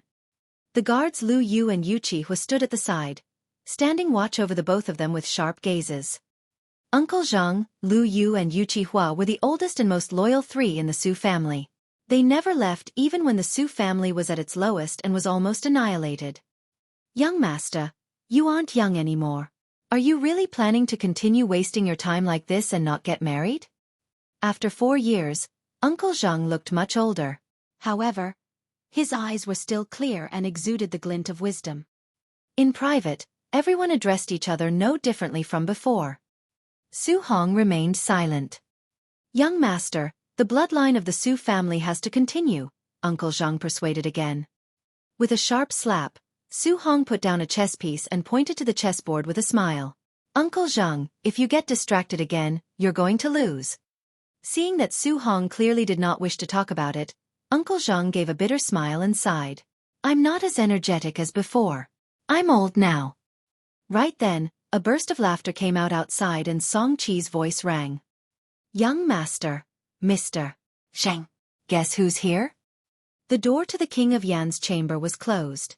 Su Hong and the rest could only see vague shadows, but they could not see the appearance of the visitors. When he heard that, Su Hong shook his head and smiled. What's there to be mysterious about? Who could it be? Uncle Zheng went silent for a moment. A thought struck him as he whispered.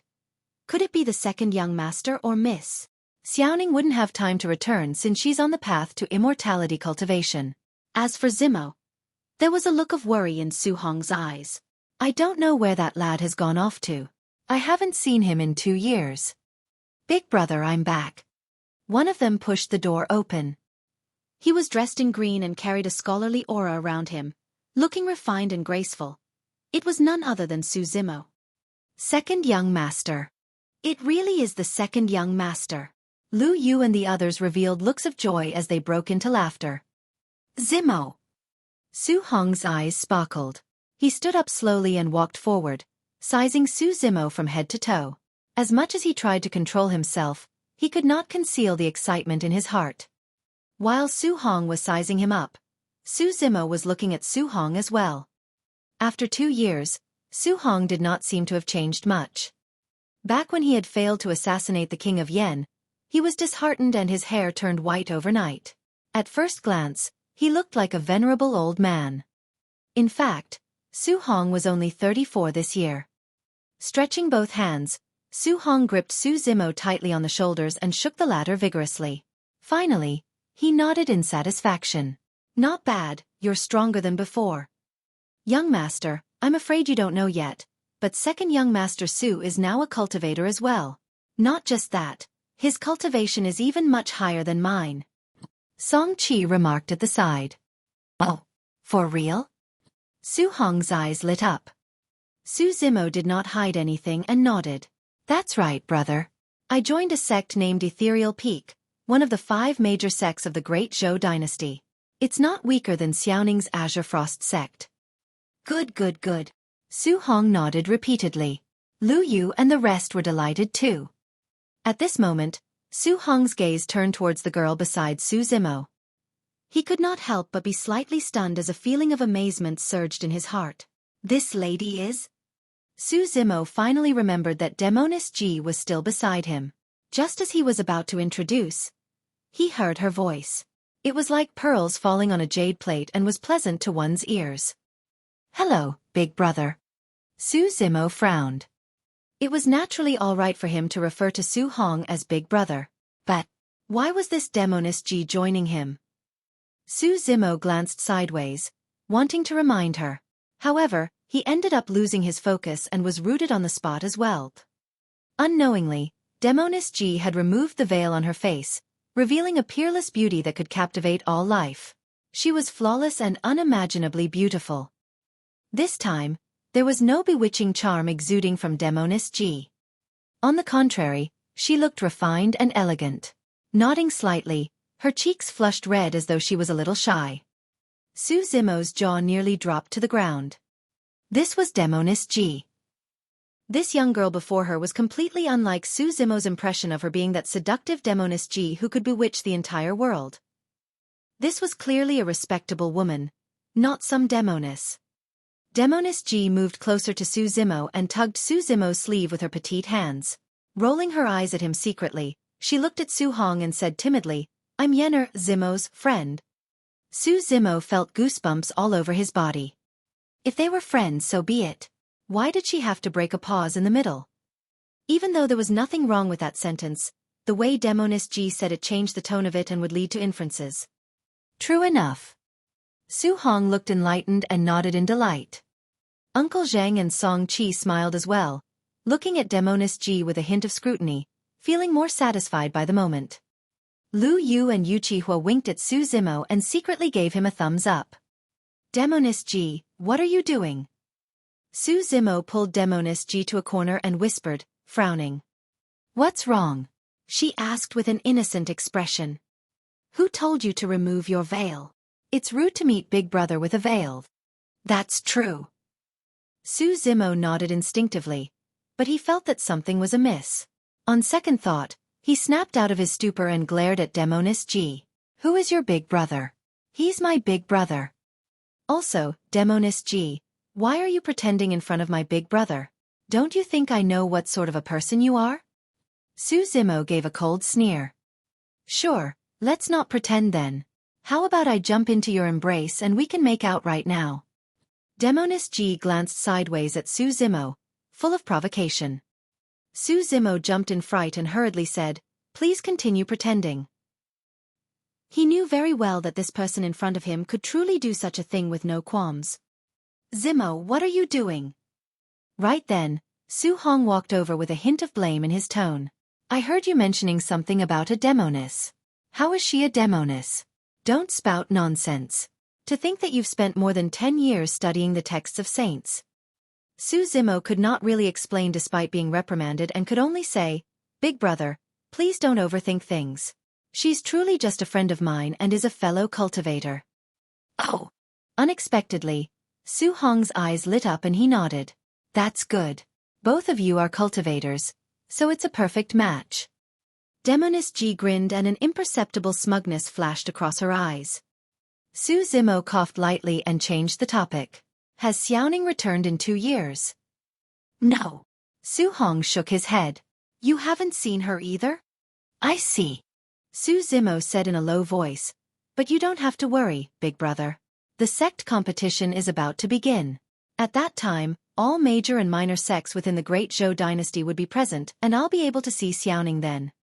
Naturally, Su Xiaoning was not the only one he would see at the sect competition. He might even encounter some old friends. An image surfaced in Su Zimo's mind.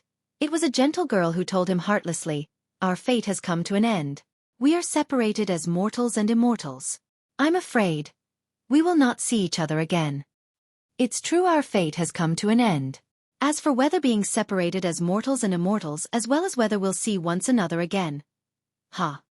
Su Zimo's eyes flashed with mockery.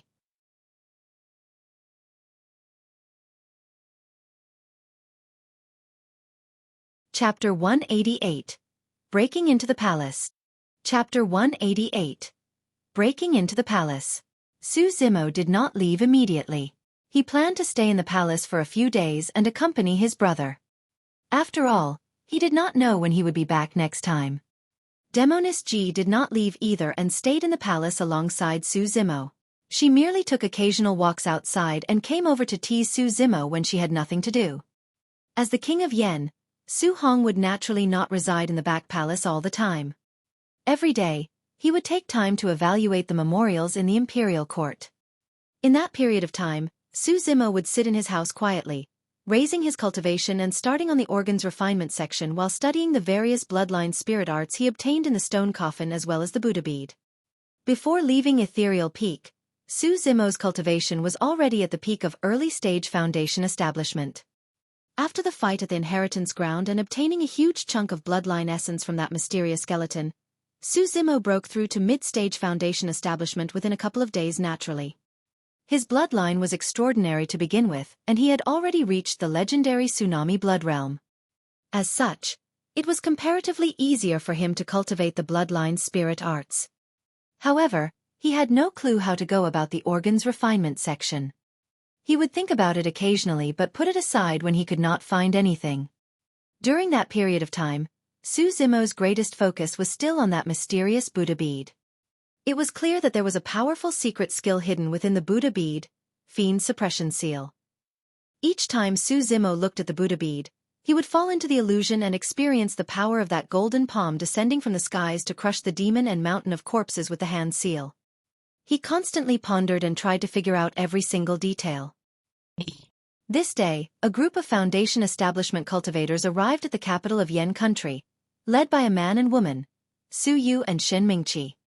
"Junior sister, if you want me to say it, let's openly barge into the palace and bring the king of Yen out. After asking about news of junior brother Zhou, we can seek revenge. How about that?"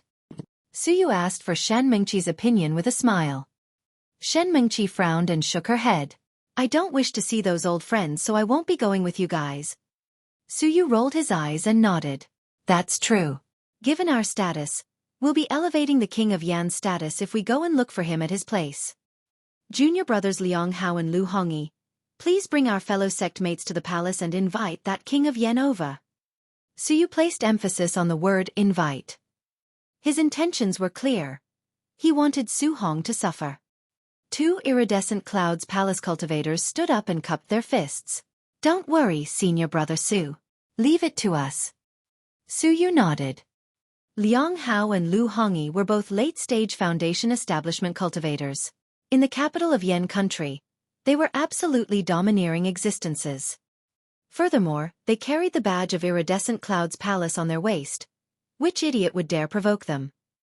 Su Yu, Shen Mingqi and Shen Nan looked for a random inn and moved in, waiting for Liang Hao and Lu Hongyi to bring the king of Yen over. Shen Nan was the most excited among them. In the 2 years since Su Hong was conferred king, he had been on tenterhooks, afraid that the Su family would seek revenge on him one day. Now, he no longer had to be afraid. After Su Hong's court session of the day, he headed for the back palace. When he reached Su Zimo's door, he realized that it was tightly shut. Pausing for a slight moment, he did not knock and instead turned to leave. He gathered that Su Zimo was probably in seclusion and did not disturb the latter. Upon returning to his chamber, Su Hong continued to read the account memorials. Not long after, there was a sudden commotion outside the door. "Who's there?" "Ah!" Sounds of fighting and screaming could be heard vaguely. It was as if someone had barged into the palace and headed straight for the chamber. "Oh!" Su Hong frowned. his expression calm and composed. Lu Yu and Xueqi exchanged glances and quickly stood in front of Su Hong, whispering, "Young master, leave from the back." Song Qi stood up and retrieved a flying sword from his storage bag. He shook his head with a solemn expression. "It's most likely too late to leave." Snap! Just as he said that, the door to the chamber was smashed apart by a tremendous force. More than 10 cultivators barged in with large strides, their heads reared with an imposing aura. Song Qi looked at them and could not help but feel shocked, his breathing stagnated. Foundation Establishment Cultivators. There were more than 10 cultivators, all of them Foundation Establishment Cultivators. The two people leading them were even at late-stage Foundation Establishment. The power they possessed was almost enough to destroy a vassal state. When did Yen country offend such a faction? Song Qi's thoughts raced and he pondered, it makes no sense. We rarely have any interaction with cultivators, so we couldn't have offended these people. His gaze landed on the badge on the waist of the Foundation Establishment Cultivators. Iridescent Clouds Palace. One of the 5 major sects, Iridescent Clouds Palace. This was big. Song Qi forced himself to remain calm as he revealed a smile and said in a deep voice, "Fellow seniors of Iridescent Clouds Palace who have come to visit the capital, please forgive us for being impolite and failing to welcome all of you." Liang Hao did not even bother to look at Song Qi. His head was raised, his nostrils facing the skies as he looked around. Finally, his gaze landed on Su Hong in the middle as he asked with raised brows, "You're the king of Yen, Su Hong?" "I am." Su Hong stood up slowly with a calm expression. He pushed Lu Yu and Xueqi aside, facing Liang Hao and the rest directly. "Fu!" Lu Hongyi's lips curled into a cynical smile. He laughed lightly. "The ignorant are truly fearless. You can stay calm now, but I wonder if you'll roll in your pee out of fear later on. May I know why you guys have barged into the palace of Yen country?" Su Hong's tone was calm and composed, neither overbearing nor servile. "Why?" Liang Hao's expression darkened and he suddenly shouted, "Su Hong, how bold of you! Kneel down when you see immortals of the Iridescent Clouds Palace." His voice was deafening, reverberating in the chamber strongly. It was as if there was really an immortal looking down on all life and questioning loudly. Mortals aside, even Song Qi's expression was slightly pale. His chest felt stuffy and his heart raced. Su Hong raised his head and suddenly smiled. "Why should I kneel? You're indeed ignorant. It seems like you're someone who won't cry until you see the coffin. I've got to let you suffer for a bit." Lu Hongyi declared sinisterly with a malicious expression. Right as he was about to step forth, a voice came from outside. "The people from Iridescent Clouds Palace are truly promising. They're always forcing people to kneel, foo-foo." Those words were clearly filled with disdain and mockery. Immediately, the group from Iridescent Clouds Palace were enraged as they turned back. A green-robed man strode over. Refined and delicate, he was elegant like a scholar. However, his eyes were narrowed like a sharp blade, carrying an intensely cold glint. Behind the green-robed man was a girl in a pink dress. She was breathtakingly beautiful and her eyes seemed to be able to speak. Every glance of hers caused waves of light to swirl around her, fluttering the hearts of the many cultivators present as well.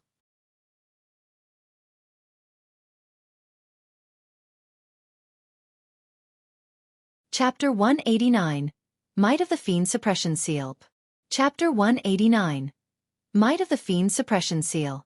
Be it male or female, the dozen or so cultivators of Iridescent Clouds Palace were attracted by the girl in pink's appearance, forgetting where they were for a moment. It was only after the green-robed man and girl in pink brushed past them and entered the chamber that everyone came to their senses. Liang Hao and Lu Hongyi used their spirit-peering art to probe the two of them immediately.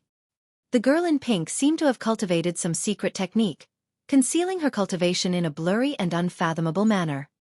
There was nothing special about the green-robed cultivator. He was a mid-stage Foundation Establishment cultivator. Liang Hao and Lu Hongyi sneered to themselves. When both of them saw that neither the green-robed cultivator or girl in pink had any identity badges, they assumed that these must be itinerant or minor sect cultivators and there was nothing to be afraid of. The moment they saw the girl in pink, be it Liang Hao or Lu Hongyi, both harbored a thought. They wanted to show off their strength and vie for the girl in pink's attention. The green-robed cultivator and girl in pink were naturally Su Zimo and Demonis G. Su Zimo walked into the chamber and swept his gaze.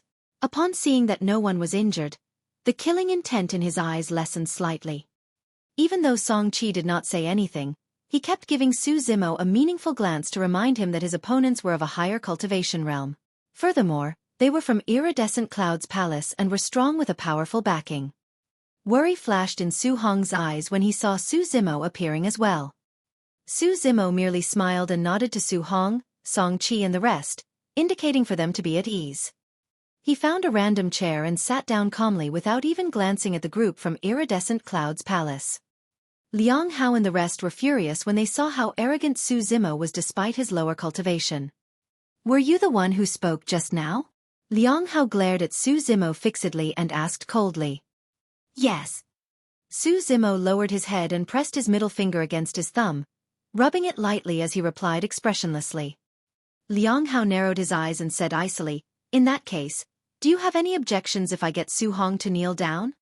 Su Zimo raised his head and looked askance at Liang Hao, asking with a smile, "Are you worthy?" "You must be courting death." Liang Hao's fingertips moved in an incantation gesture, and the spirit energy in his dantian burst out, forming a long sword out of thin air. This was one of the more ordinary spirit techniques in the cultivation world, the condensing sword art. Using rich spirit energy as a foundation, a long sword was condensed. However, its sharpness was no weaker than a spirit weapon. Furthermore, its aura was terrifying and emitted a suppressive force. Right then, Su Zimo moved as well. His mind flashed repeatedly with the shocking scene he had witnessed when he delved into the illusion of the Buddha bead.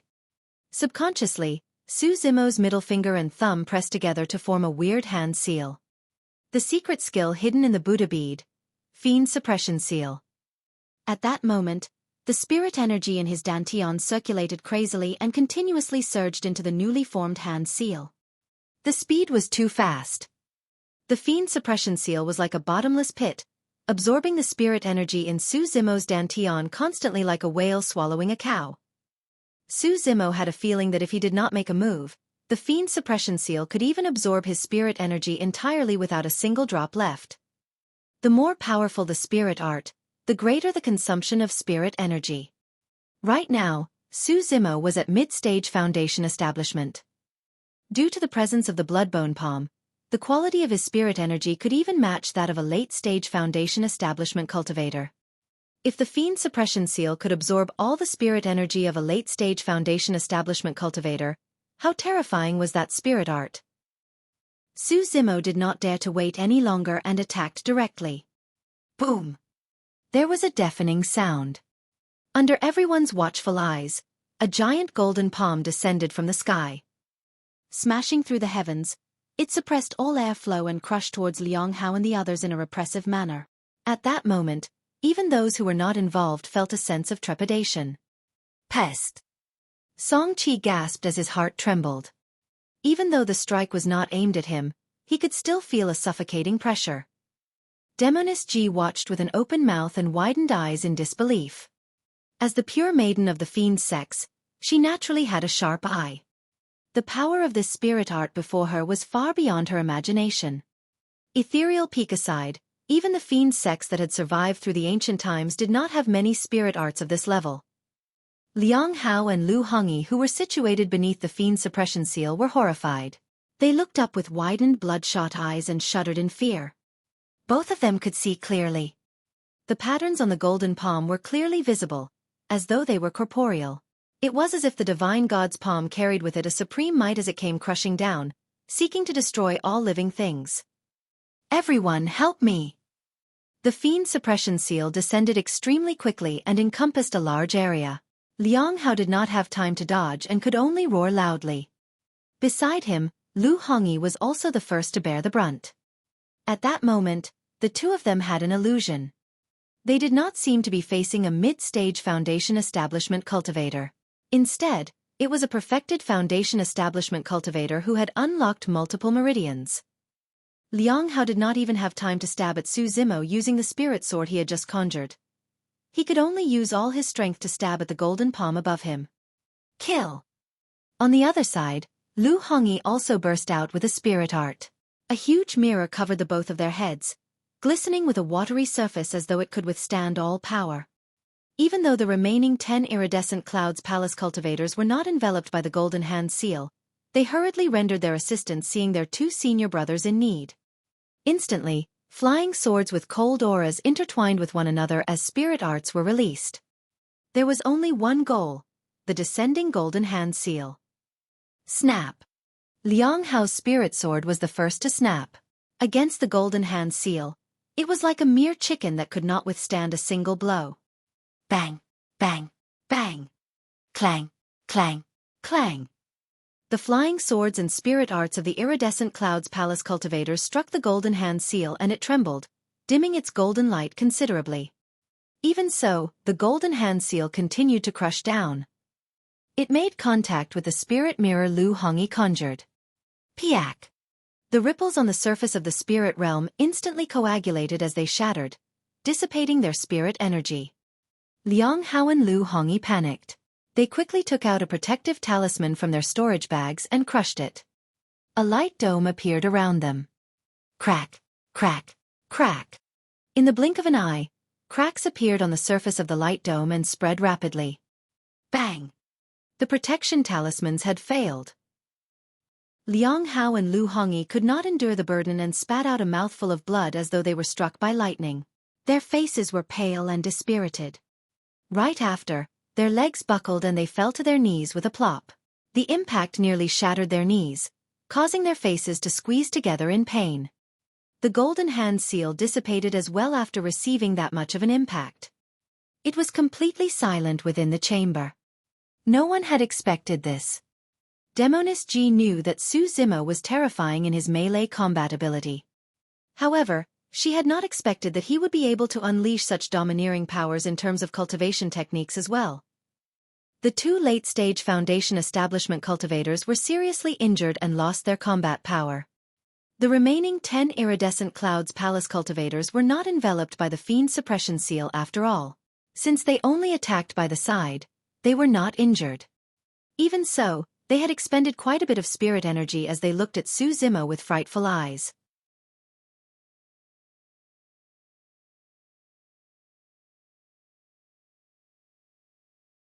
Chapter 190. Get over here yourself. Chapter 190. Get over here yourself. Right from the start, Su Zimo had been seated on the chair without any major movements. In fact, he did not even stand up and looked calm and composed. In reality, he felt quite the shock as well. The might of the Fiend Suppression seal had far surpassed his expectations. At that moment, the spirit energy in his energy was almost depleted. If he could provide sufficient spirit energy, how terrifying would the power of the Fiend Suppression seal be? According to his calculation, the power exerted by the Fiend Suppression seal earlier on was probably less than 30% of its full power. What sort of a spirit art was that? A mere 30% of its power nearly depleted Su Zimo's spirit energy as a mid-stage Foundation establishment cultivator. Who are you? What sect are you from? Tell me your name if you've got the guts. Liang Hao struggled to stand up. He stared at Su Zimo and asked slowly with hateful eyes. Who allowed you to get up? Su Zimo's gaze turned cold and he casually flicked the teacup on the table. How strong was Su Zimo's physical strength? Even a casual strike of his was not to be underestimated. Furthermore, Liang Hao was already severely injured. Shoo! The teacup tore through the air. Before Liang Hao could react, the teacup smashed onto his knee with a loud bang. Instantly, the teacup shattered into pieces. Liang Hao was just about to get up when he was forced to kneel after such a heavy blow once more. Ah! He cried out in pain and cold sweat trickled down his forehead in the blink of an eye. At the side, Lu Hongyi was about to get up as well. However, the scene scared him so much that he shivered and continued kneeling on the ground obediently with a lowered head, not daring to mutter a word. The situation was pressuring. At a time like this, being stubborn was only asking for trouble. Even though there were 10 Foundation establishment cultivators from Iridescent Cloud's palace remaining, all of them were stunned by Su Zimo. How would any of them dare to make a move? The 10 iridescent clouds palace cultivators exchanged glances and tacitly retreated. The matter before them could only be handled by senior brother Xueqi and senior sister Shenmingqi. It was useless for them to stay here. This is not over yet. All of you, stay here. Su Zimo sat on his original spot with no intention of getting up. Even though his tone was calm, it carried an unquestionable strength. Hurry, let's go. Someone shouted loudly and summoned a flying sword, running outside without looking back. Su Zimo pointed forward and hollered softly, "Instant thunder!" Snap! Accompanied by a deafening roar, a thunderbolt as thick as an adult's arm suddenly descended and shot down in the middle of the iridescent clouds palace cultivators in a dazzling manner. The dense thunderbolts quickly spread out and crackled. Thunder art was the most offensive of all spirit arts. Coupled with the fact that Su Zimo had cultivated the ancient Void Thunder Manual, the power of thunder in his bloodline was extremely strong. Of the remaining 10 people, 4 were at mid-stage while 6 were at early-stage foundation establishment. How could any of them withstand the might of thunder? Ah! Ah! Ah! Tragic cries could be heard from the crowd. The 6 early-stage foundation establishment cultivators were instantly electrocuted and charred. Green smoke billowed from their bodies as they fell to the ground. The 4 mid-stage foundation establishment cultivators were also covered in dirt. Although they had barely managed to withstand the blow, they were severely injured with blood oozing from the sides of their mouths. All their hairs turned charred and curly from the shock. Su Hong, Song Qi and the others were long dumbfounded by what they saw. How could they have expected that his younger brother, the second young master of the Su family, would be so powerful in just 2 years? Fellow Daoist, you better not go too far. Lu Hongyi gulped and mustered his courage to declare. Interesting. Su Zimo smiled. You're the ones who came knocking to provoke, forcing others to kneel in an intimidating manner. Why am I the one blamed for going too far now? He, don't you get arrogant now. Liang Hao endured the pain in his knees and said sinisterly, Punk, my senior brother and sister are in the capital now. Wait and see what happens if we don't bring Su Hong back with us. Oh! Su Zimo read between the lines and asked with interest, Does that mean that you are here today to take away the King of Yen? Liang Hao replied loudly, So what if I am? Very good. Su Zimo nodded and asked again, Why do you want the King of Yen? Is it because he has a feud with you guys or is it something else? That's none of your business. Liang Hao snorted. Even though Su Hong is the King of Yen, he's a mere mortal. It's his honor if senior brother Su wants to see him. Honor. Su Zimo sneered coldly, In that case, I'll let one person leave. You. Go back and tell your senior brother Su my exact words. Su Zimo casually pointed at a slightly injured iridescent clouds palace cultivator and said indifferently, If you want to meet the King of Yen, sure. Get over here yourself. The iridescent clouds palace cultivator nodded with a terrified expression and fled on his flying sword. In an inn near the capital. Su Yu and Shenmingqi were casually eating and chatting. Su Yu asked with concern, Junior sister, You don't look too good. Are you feeling unwell? It's nothing. Shenmingqi shook her head and frowned. For some reason, I'm feeling a little frustrated. Su Yu smiled. Junior sister, you don't have to think too much about it. If you don't wish to see those old friends, you can just avoid Su Hong when he's here later. Leave everything to me. All right, Shenmingqi nodded. Right then, the sound of clothes fluttering through the air could be heard from afar. It was obvious that someone had sped over on a flying sword in a seemingly flustered manner. Oh! Su Yu frowned and waved his robes gently, causing the entrance door to open as a figure rushed in. Junior brother Lu. Su Yu and Shenmingqi were slightly taken aback. The person's clothes were torn and some places even had burn marks. He had rushed over in haste with white smoke still rising from his charred, curly hair as though he had just been electrocuted. Junior brother Lu, how could you be so careless to be struck by lightning? Su Yu frowned and berated. You're an immortal cultivator and yet you don't even know how to dodge lightning. Look at you, how inappropriate. The cultivator with the surname Lu was about to land from his flying sword. When he heard that, it triggered his internal injuries and he spat out a mouthful of blood, falling head first onto the ground. Su Yu went forward and helped him up. Oh! His expression changed. He could sense the fluctuations of a spirit art from this person's body. Your injuries were caused by a thunder art? Xueqi asked with furrowed brows. Lu finally managed to catch his breath and nodded. Senior brother Su, something has happened. He quickly recounted what happened in the palace, even relating Su Zimo's statement word for word. Humph, what big words. A mere mid-stage foundation establishment cultivator and he dares to get so cocky with me? Su Yu's expression darkened as he asked, "What's his name? What sect does he belong to?" "I don't know." Lu shook his head.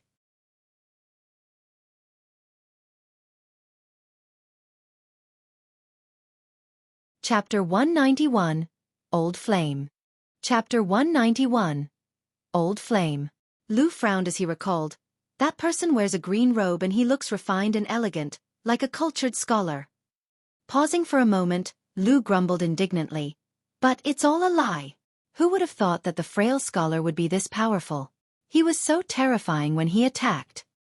Upon hearing this, Shen Mingqi's heart skipped a beat. A familiar figure flashed across her mind. In the past 4 years, this figure had been buried deep in her memories, almost forgotten. It was only because she had returned to her old home that brought back some of her childhood memories in a melancholic manner. Upon hearing junior brother Lu's recount of the incident, the first person that came to Shen Mingqi's mind was Su Zimo. However, she smiled and shook her head, denying her thoughts in the blink of an eye. The thought was indeed rather ridiculous. Su Zimo did not even have a spirit root. How could he cultivate and possess such tremendous strength? Shen Mingqi had never regretted her decision. Even if it happened again, she would choose to leave Su Zimo and Pingyang Town to follow perfected being Conglang on the path of cultivation. After 4 years of cultivation, she was even more certain of one thing. That was, with the passage of time, the gap between her and Su Zimo would grow to a point where it was no longer possible for them to have any interactions. "Let's go to the palace. I want to see which idiot would dare to harm the cultivators of Iridescent Cloud's palace." Su Yu's voice pulled Shen Mingqi back from her messy thoughts. Shen Mingqi frowned. Senior brother Su, even though the person is at mid-stage foundation establishment, he has the strength to take down late-stage foundation establishment cultivators. We mustn't be careless. I see. Su Yu smiled. Don't worry, junior sister. I know my limits. According to junior brother Lu's description, this person must have obtained a high-quality spirit art and made use of that to defeat Liang Hao and the others. Shen Mingqi nodded. However, the higher the quality of the spirit art, the more spirit energy it would consume. Su Yu smirked coldly and continued, "If I'm not wrong, that person should be almost drained of spirit energy. He won't be able to recover much in this period of time. He is now at his weakest. Senior brother Su, senior sister Shen, let's not delay any further and move now." I see. 3 rays of sword light rose into the air as Shen Mingqi carried Shen Nan and sped towards the palace with Su Yu and Lu. Before long, the 4 of them arrived at the entrance of the King of Yan's chamber. The door was open. From the outside, they saw Liang Hao, Lu Hongyi and the other Iridescent Cloud's palace cultivators kneeling on the ground in a dejected manner. As the 4 of them were looking down from their flying swords, they could not see who else was inside the chamber. Withdrawing their flying swords, Su Yu and the others descended at the entrance of the chamber and looked inside. At first glance, the 4 of them saw a mature man sitting in the middle of the room. Even though he was only middle-aged, he had a head of white hair. Of course, the most prominent thing about the man was a slanted scar on his face. It was terrifyingly ferocious, almost splitting his entire face into 2. Upon seeing Su Hong, Shen Mingqi felt a little emotional. She naturally knew him although she did not have a deep impression. Even though this person before her was already the king of a country with considerable power, compared to her, he was nothing in terms of status and strength. When Su Hong saw Shen Mingqi, he was slightly stunned. The Shen family girl. After 4 years, he could barely recognize the gentle and simple girl from back then. Shen Mingqi exuded a clear, cold aura that kept people at arm's length. Even though they were both cultivators, Su Hong did not feel the same coldness from Su Zimo. At that moment, he suddenly felt relieved. He was relieved Shen Mingqi chose to leave his brother back then. They were not the same type of people to begin with. Shen Mingqi's gaze moved away from Su Hong after pausing for a while and turned to the two people seated at the side. A green-robed man sat on a chair at the side of the chamber. His side view was facing the entrance as he leisurely sampled freshly brewed tea that emitted a fragrant scent with a calm expression. Upon seeing the green-robed man, Shen Mingqi felt as if she was struck by lightning. Her body trembled slightly and she froze on the spot. Shaking her head gently, her cherry lips opened slightly as disbelief filled her eyes. Her mind was going blank. Even though it was just a side profile. Even though it had been 4 years. Even though that person had matured a lot. Shen Mingqi recognized him at the first instance. If it was any other time, Suyu would definitely notice something unusual about Shen Mingqi. However, at that moment, his full attention was drawn in by the girl in pink sitting beside the green-robed man. He almost forgot where he was. She smiled at him tenderly, her eyes curved into crescent moons that were filled with love. Ah! Suddenly, an exclamation was heard from the chamber. Shen Nan had obviously recognized the green-robed man and his expression changed. Back then, the impression left on Shen Nan by this man wielding a long saber in the courtyard of the Zhao family while drenched in blood was too deep. It almost became a nightmare that he could not get rid of. Even though Su Yu and Shen Mingqi were beside him, the fear that was deep-rooted in his memories still frightened Shen Nan into shrieking. It was a somewhat familiar shriek. At that moment, Su Zimo finally placed the teacup in his hands down slowly. Turning slightly, he glanced towards the entrance. Their eyes met. Instantly, it was as though space had changed and time had reversed. A series of images flashed past his mind and gradually dissipated. There was silence for a long time. Shen Mingqi's expression was complex. Su Zimo was slightly startled. However, his eyes regained their calmness before long. From the moment he stepped onto the path of cultivation, Su Zimo knew that he would definitely meet Shen Mingqi again. However, he did not expect that it would be under such circumstances, that it would be today. 4 years ago, she left resolutely and Su Zimo suffered a huge blow. He could still remember that heart-wrenching pain till this day. If not for Dai Yu's appearance, it would have been difficult for him to get out of that ordeal so quickly. Su Zimo initially thought that he would be filled with resentment towards Shen Mingqi. He had even imagined that if they were reunited, he would stand proudly before Shen Mingqi and tell her that there was nothing tough about living in a world without her. However, reality was different from imagination.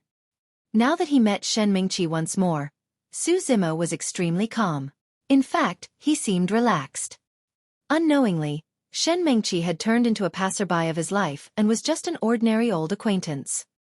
At that moment, Shen Mingqi felt a mix of emotions and bitterness in her mouth. It had been 4 years.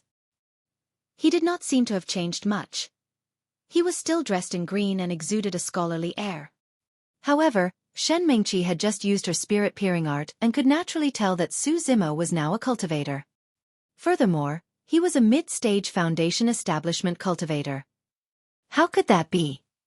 The atmosphere within the chamber suddenly became strange. The disciples of Iridescent Cloud's palace were kneeling on the ground, looking extremely miserable and perplexed. For some reason, Senior Sister Shen looked distracted and confused after she entered the chamber and caught sight of that green-robed cultivator. It was the same for Senior Brother Su, who was staring at the girl in pink. No one was bothered about them at all. You're tuning in to the Xueqi's Martial Arts Saga YouTube channel. Don't forget to subscribe and join us on this journey to catch the most captivating stories.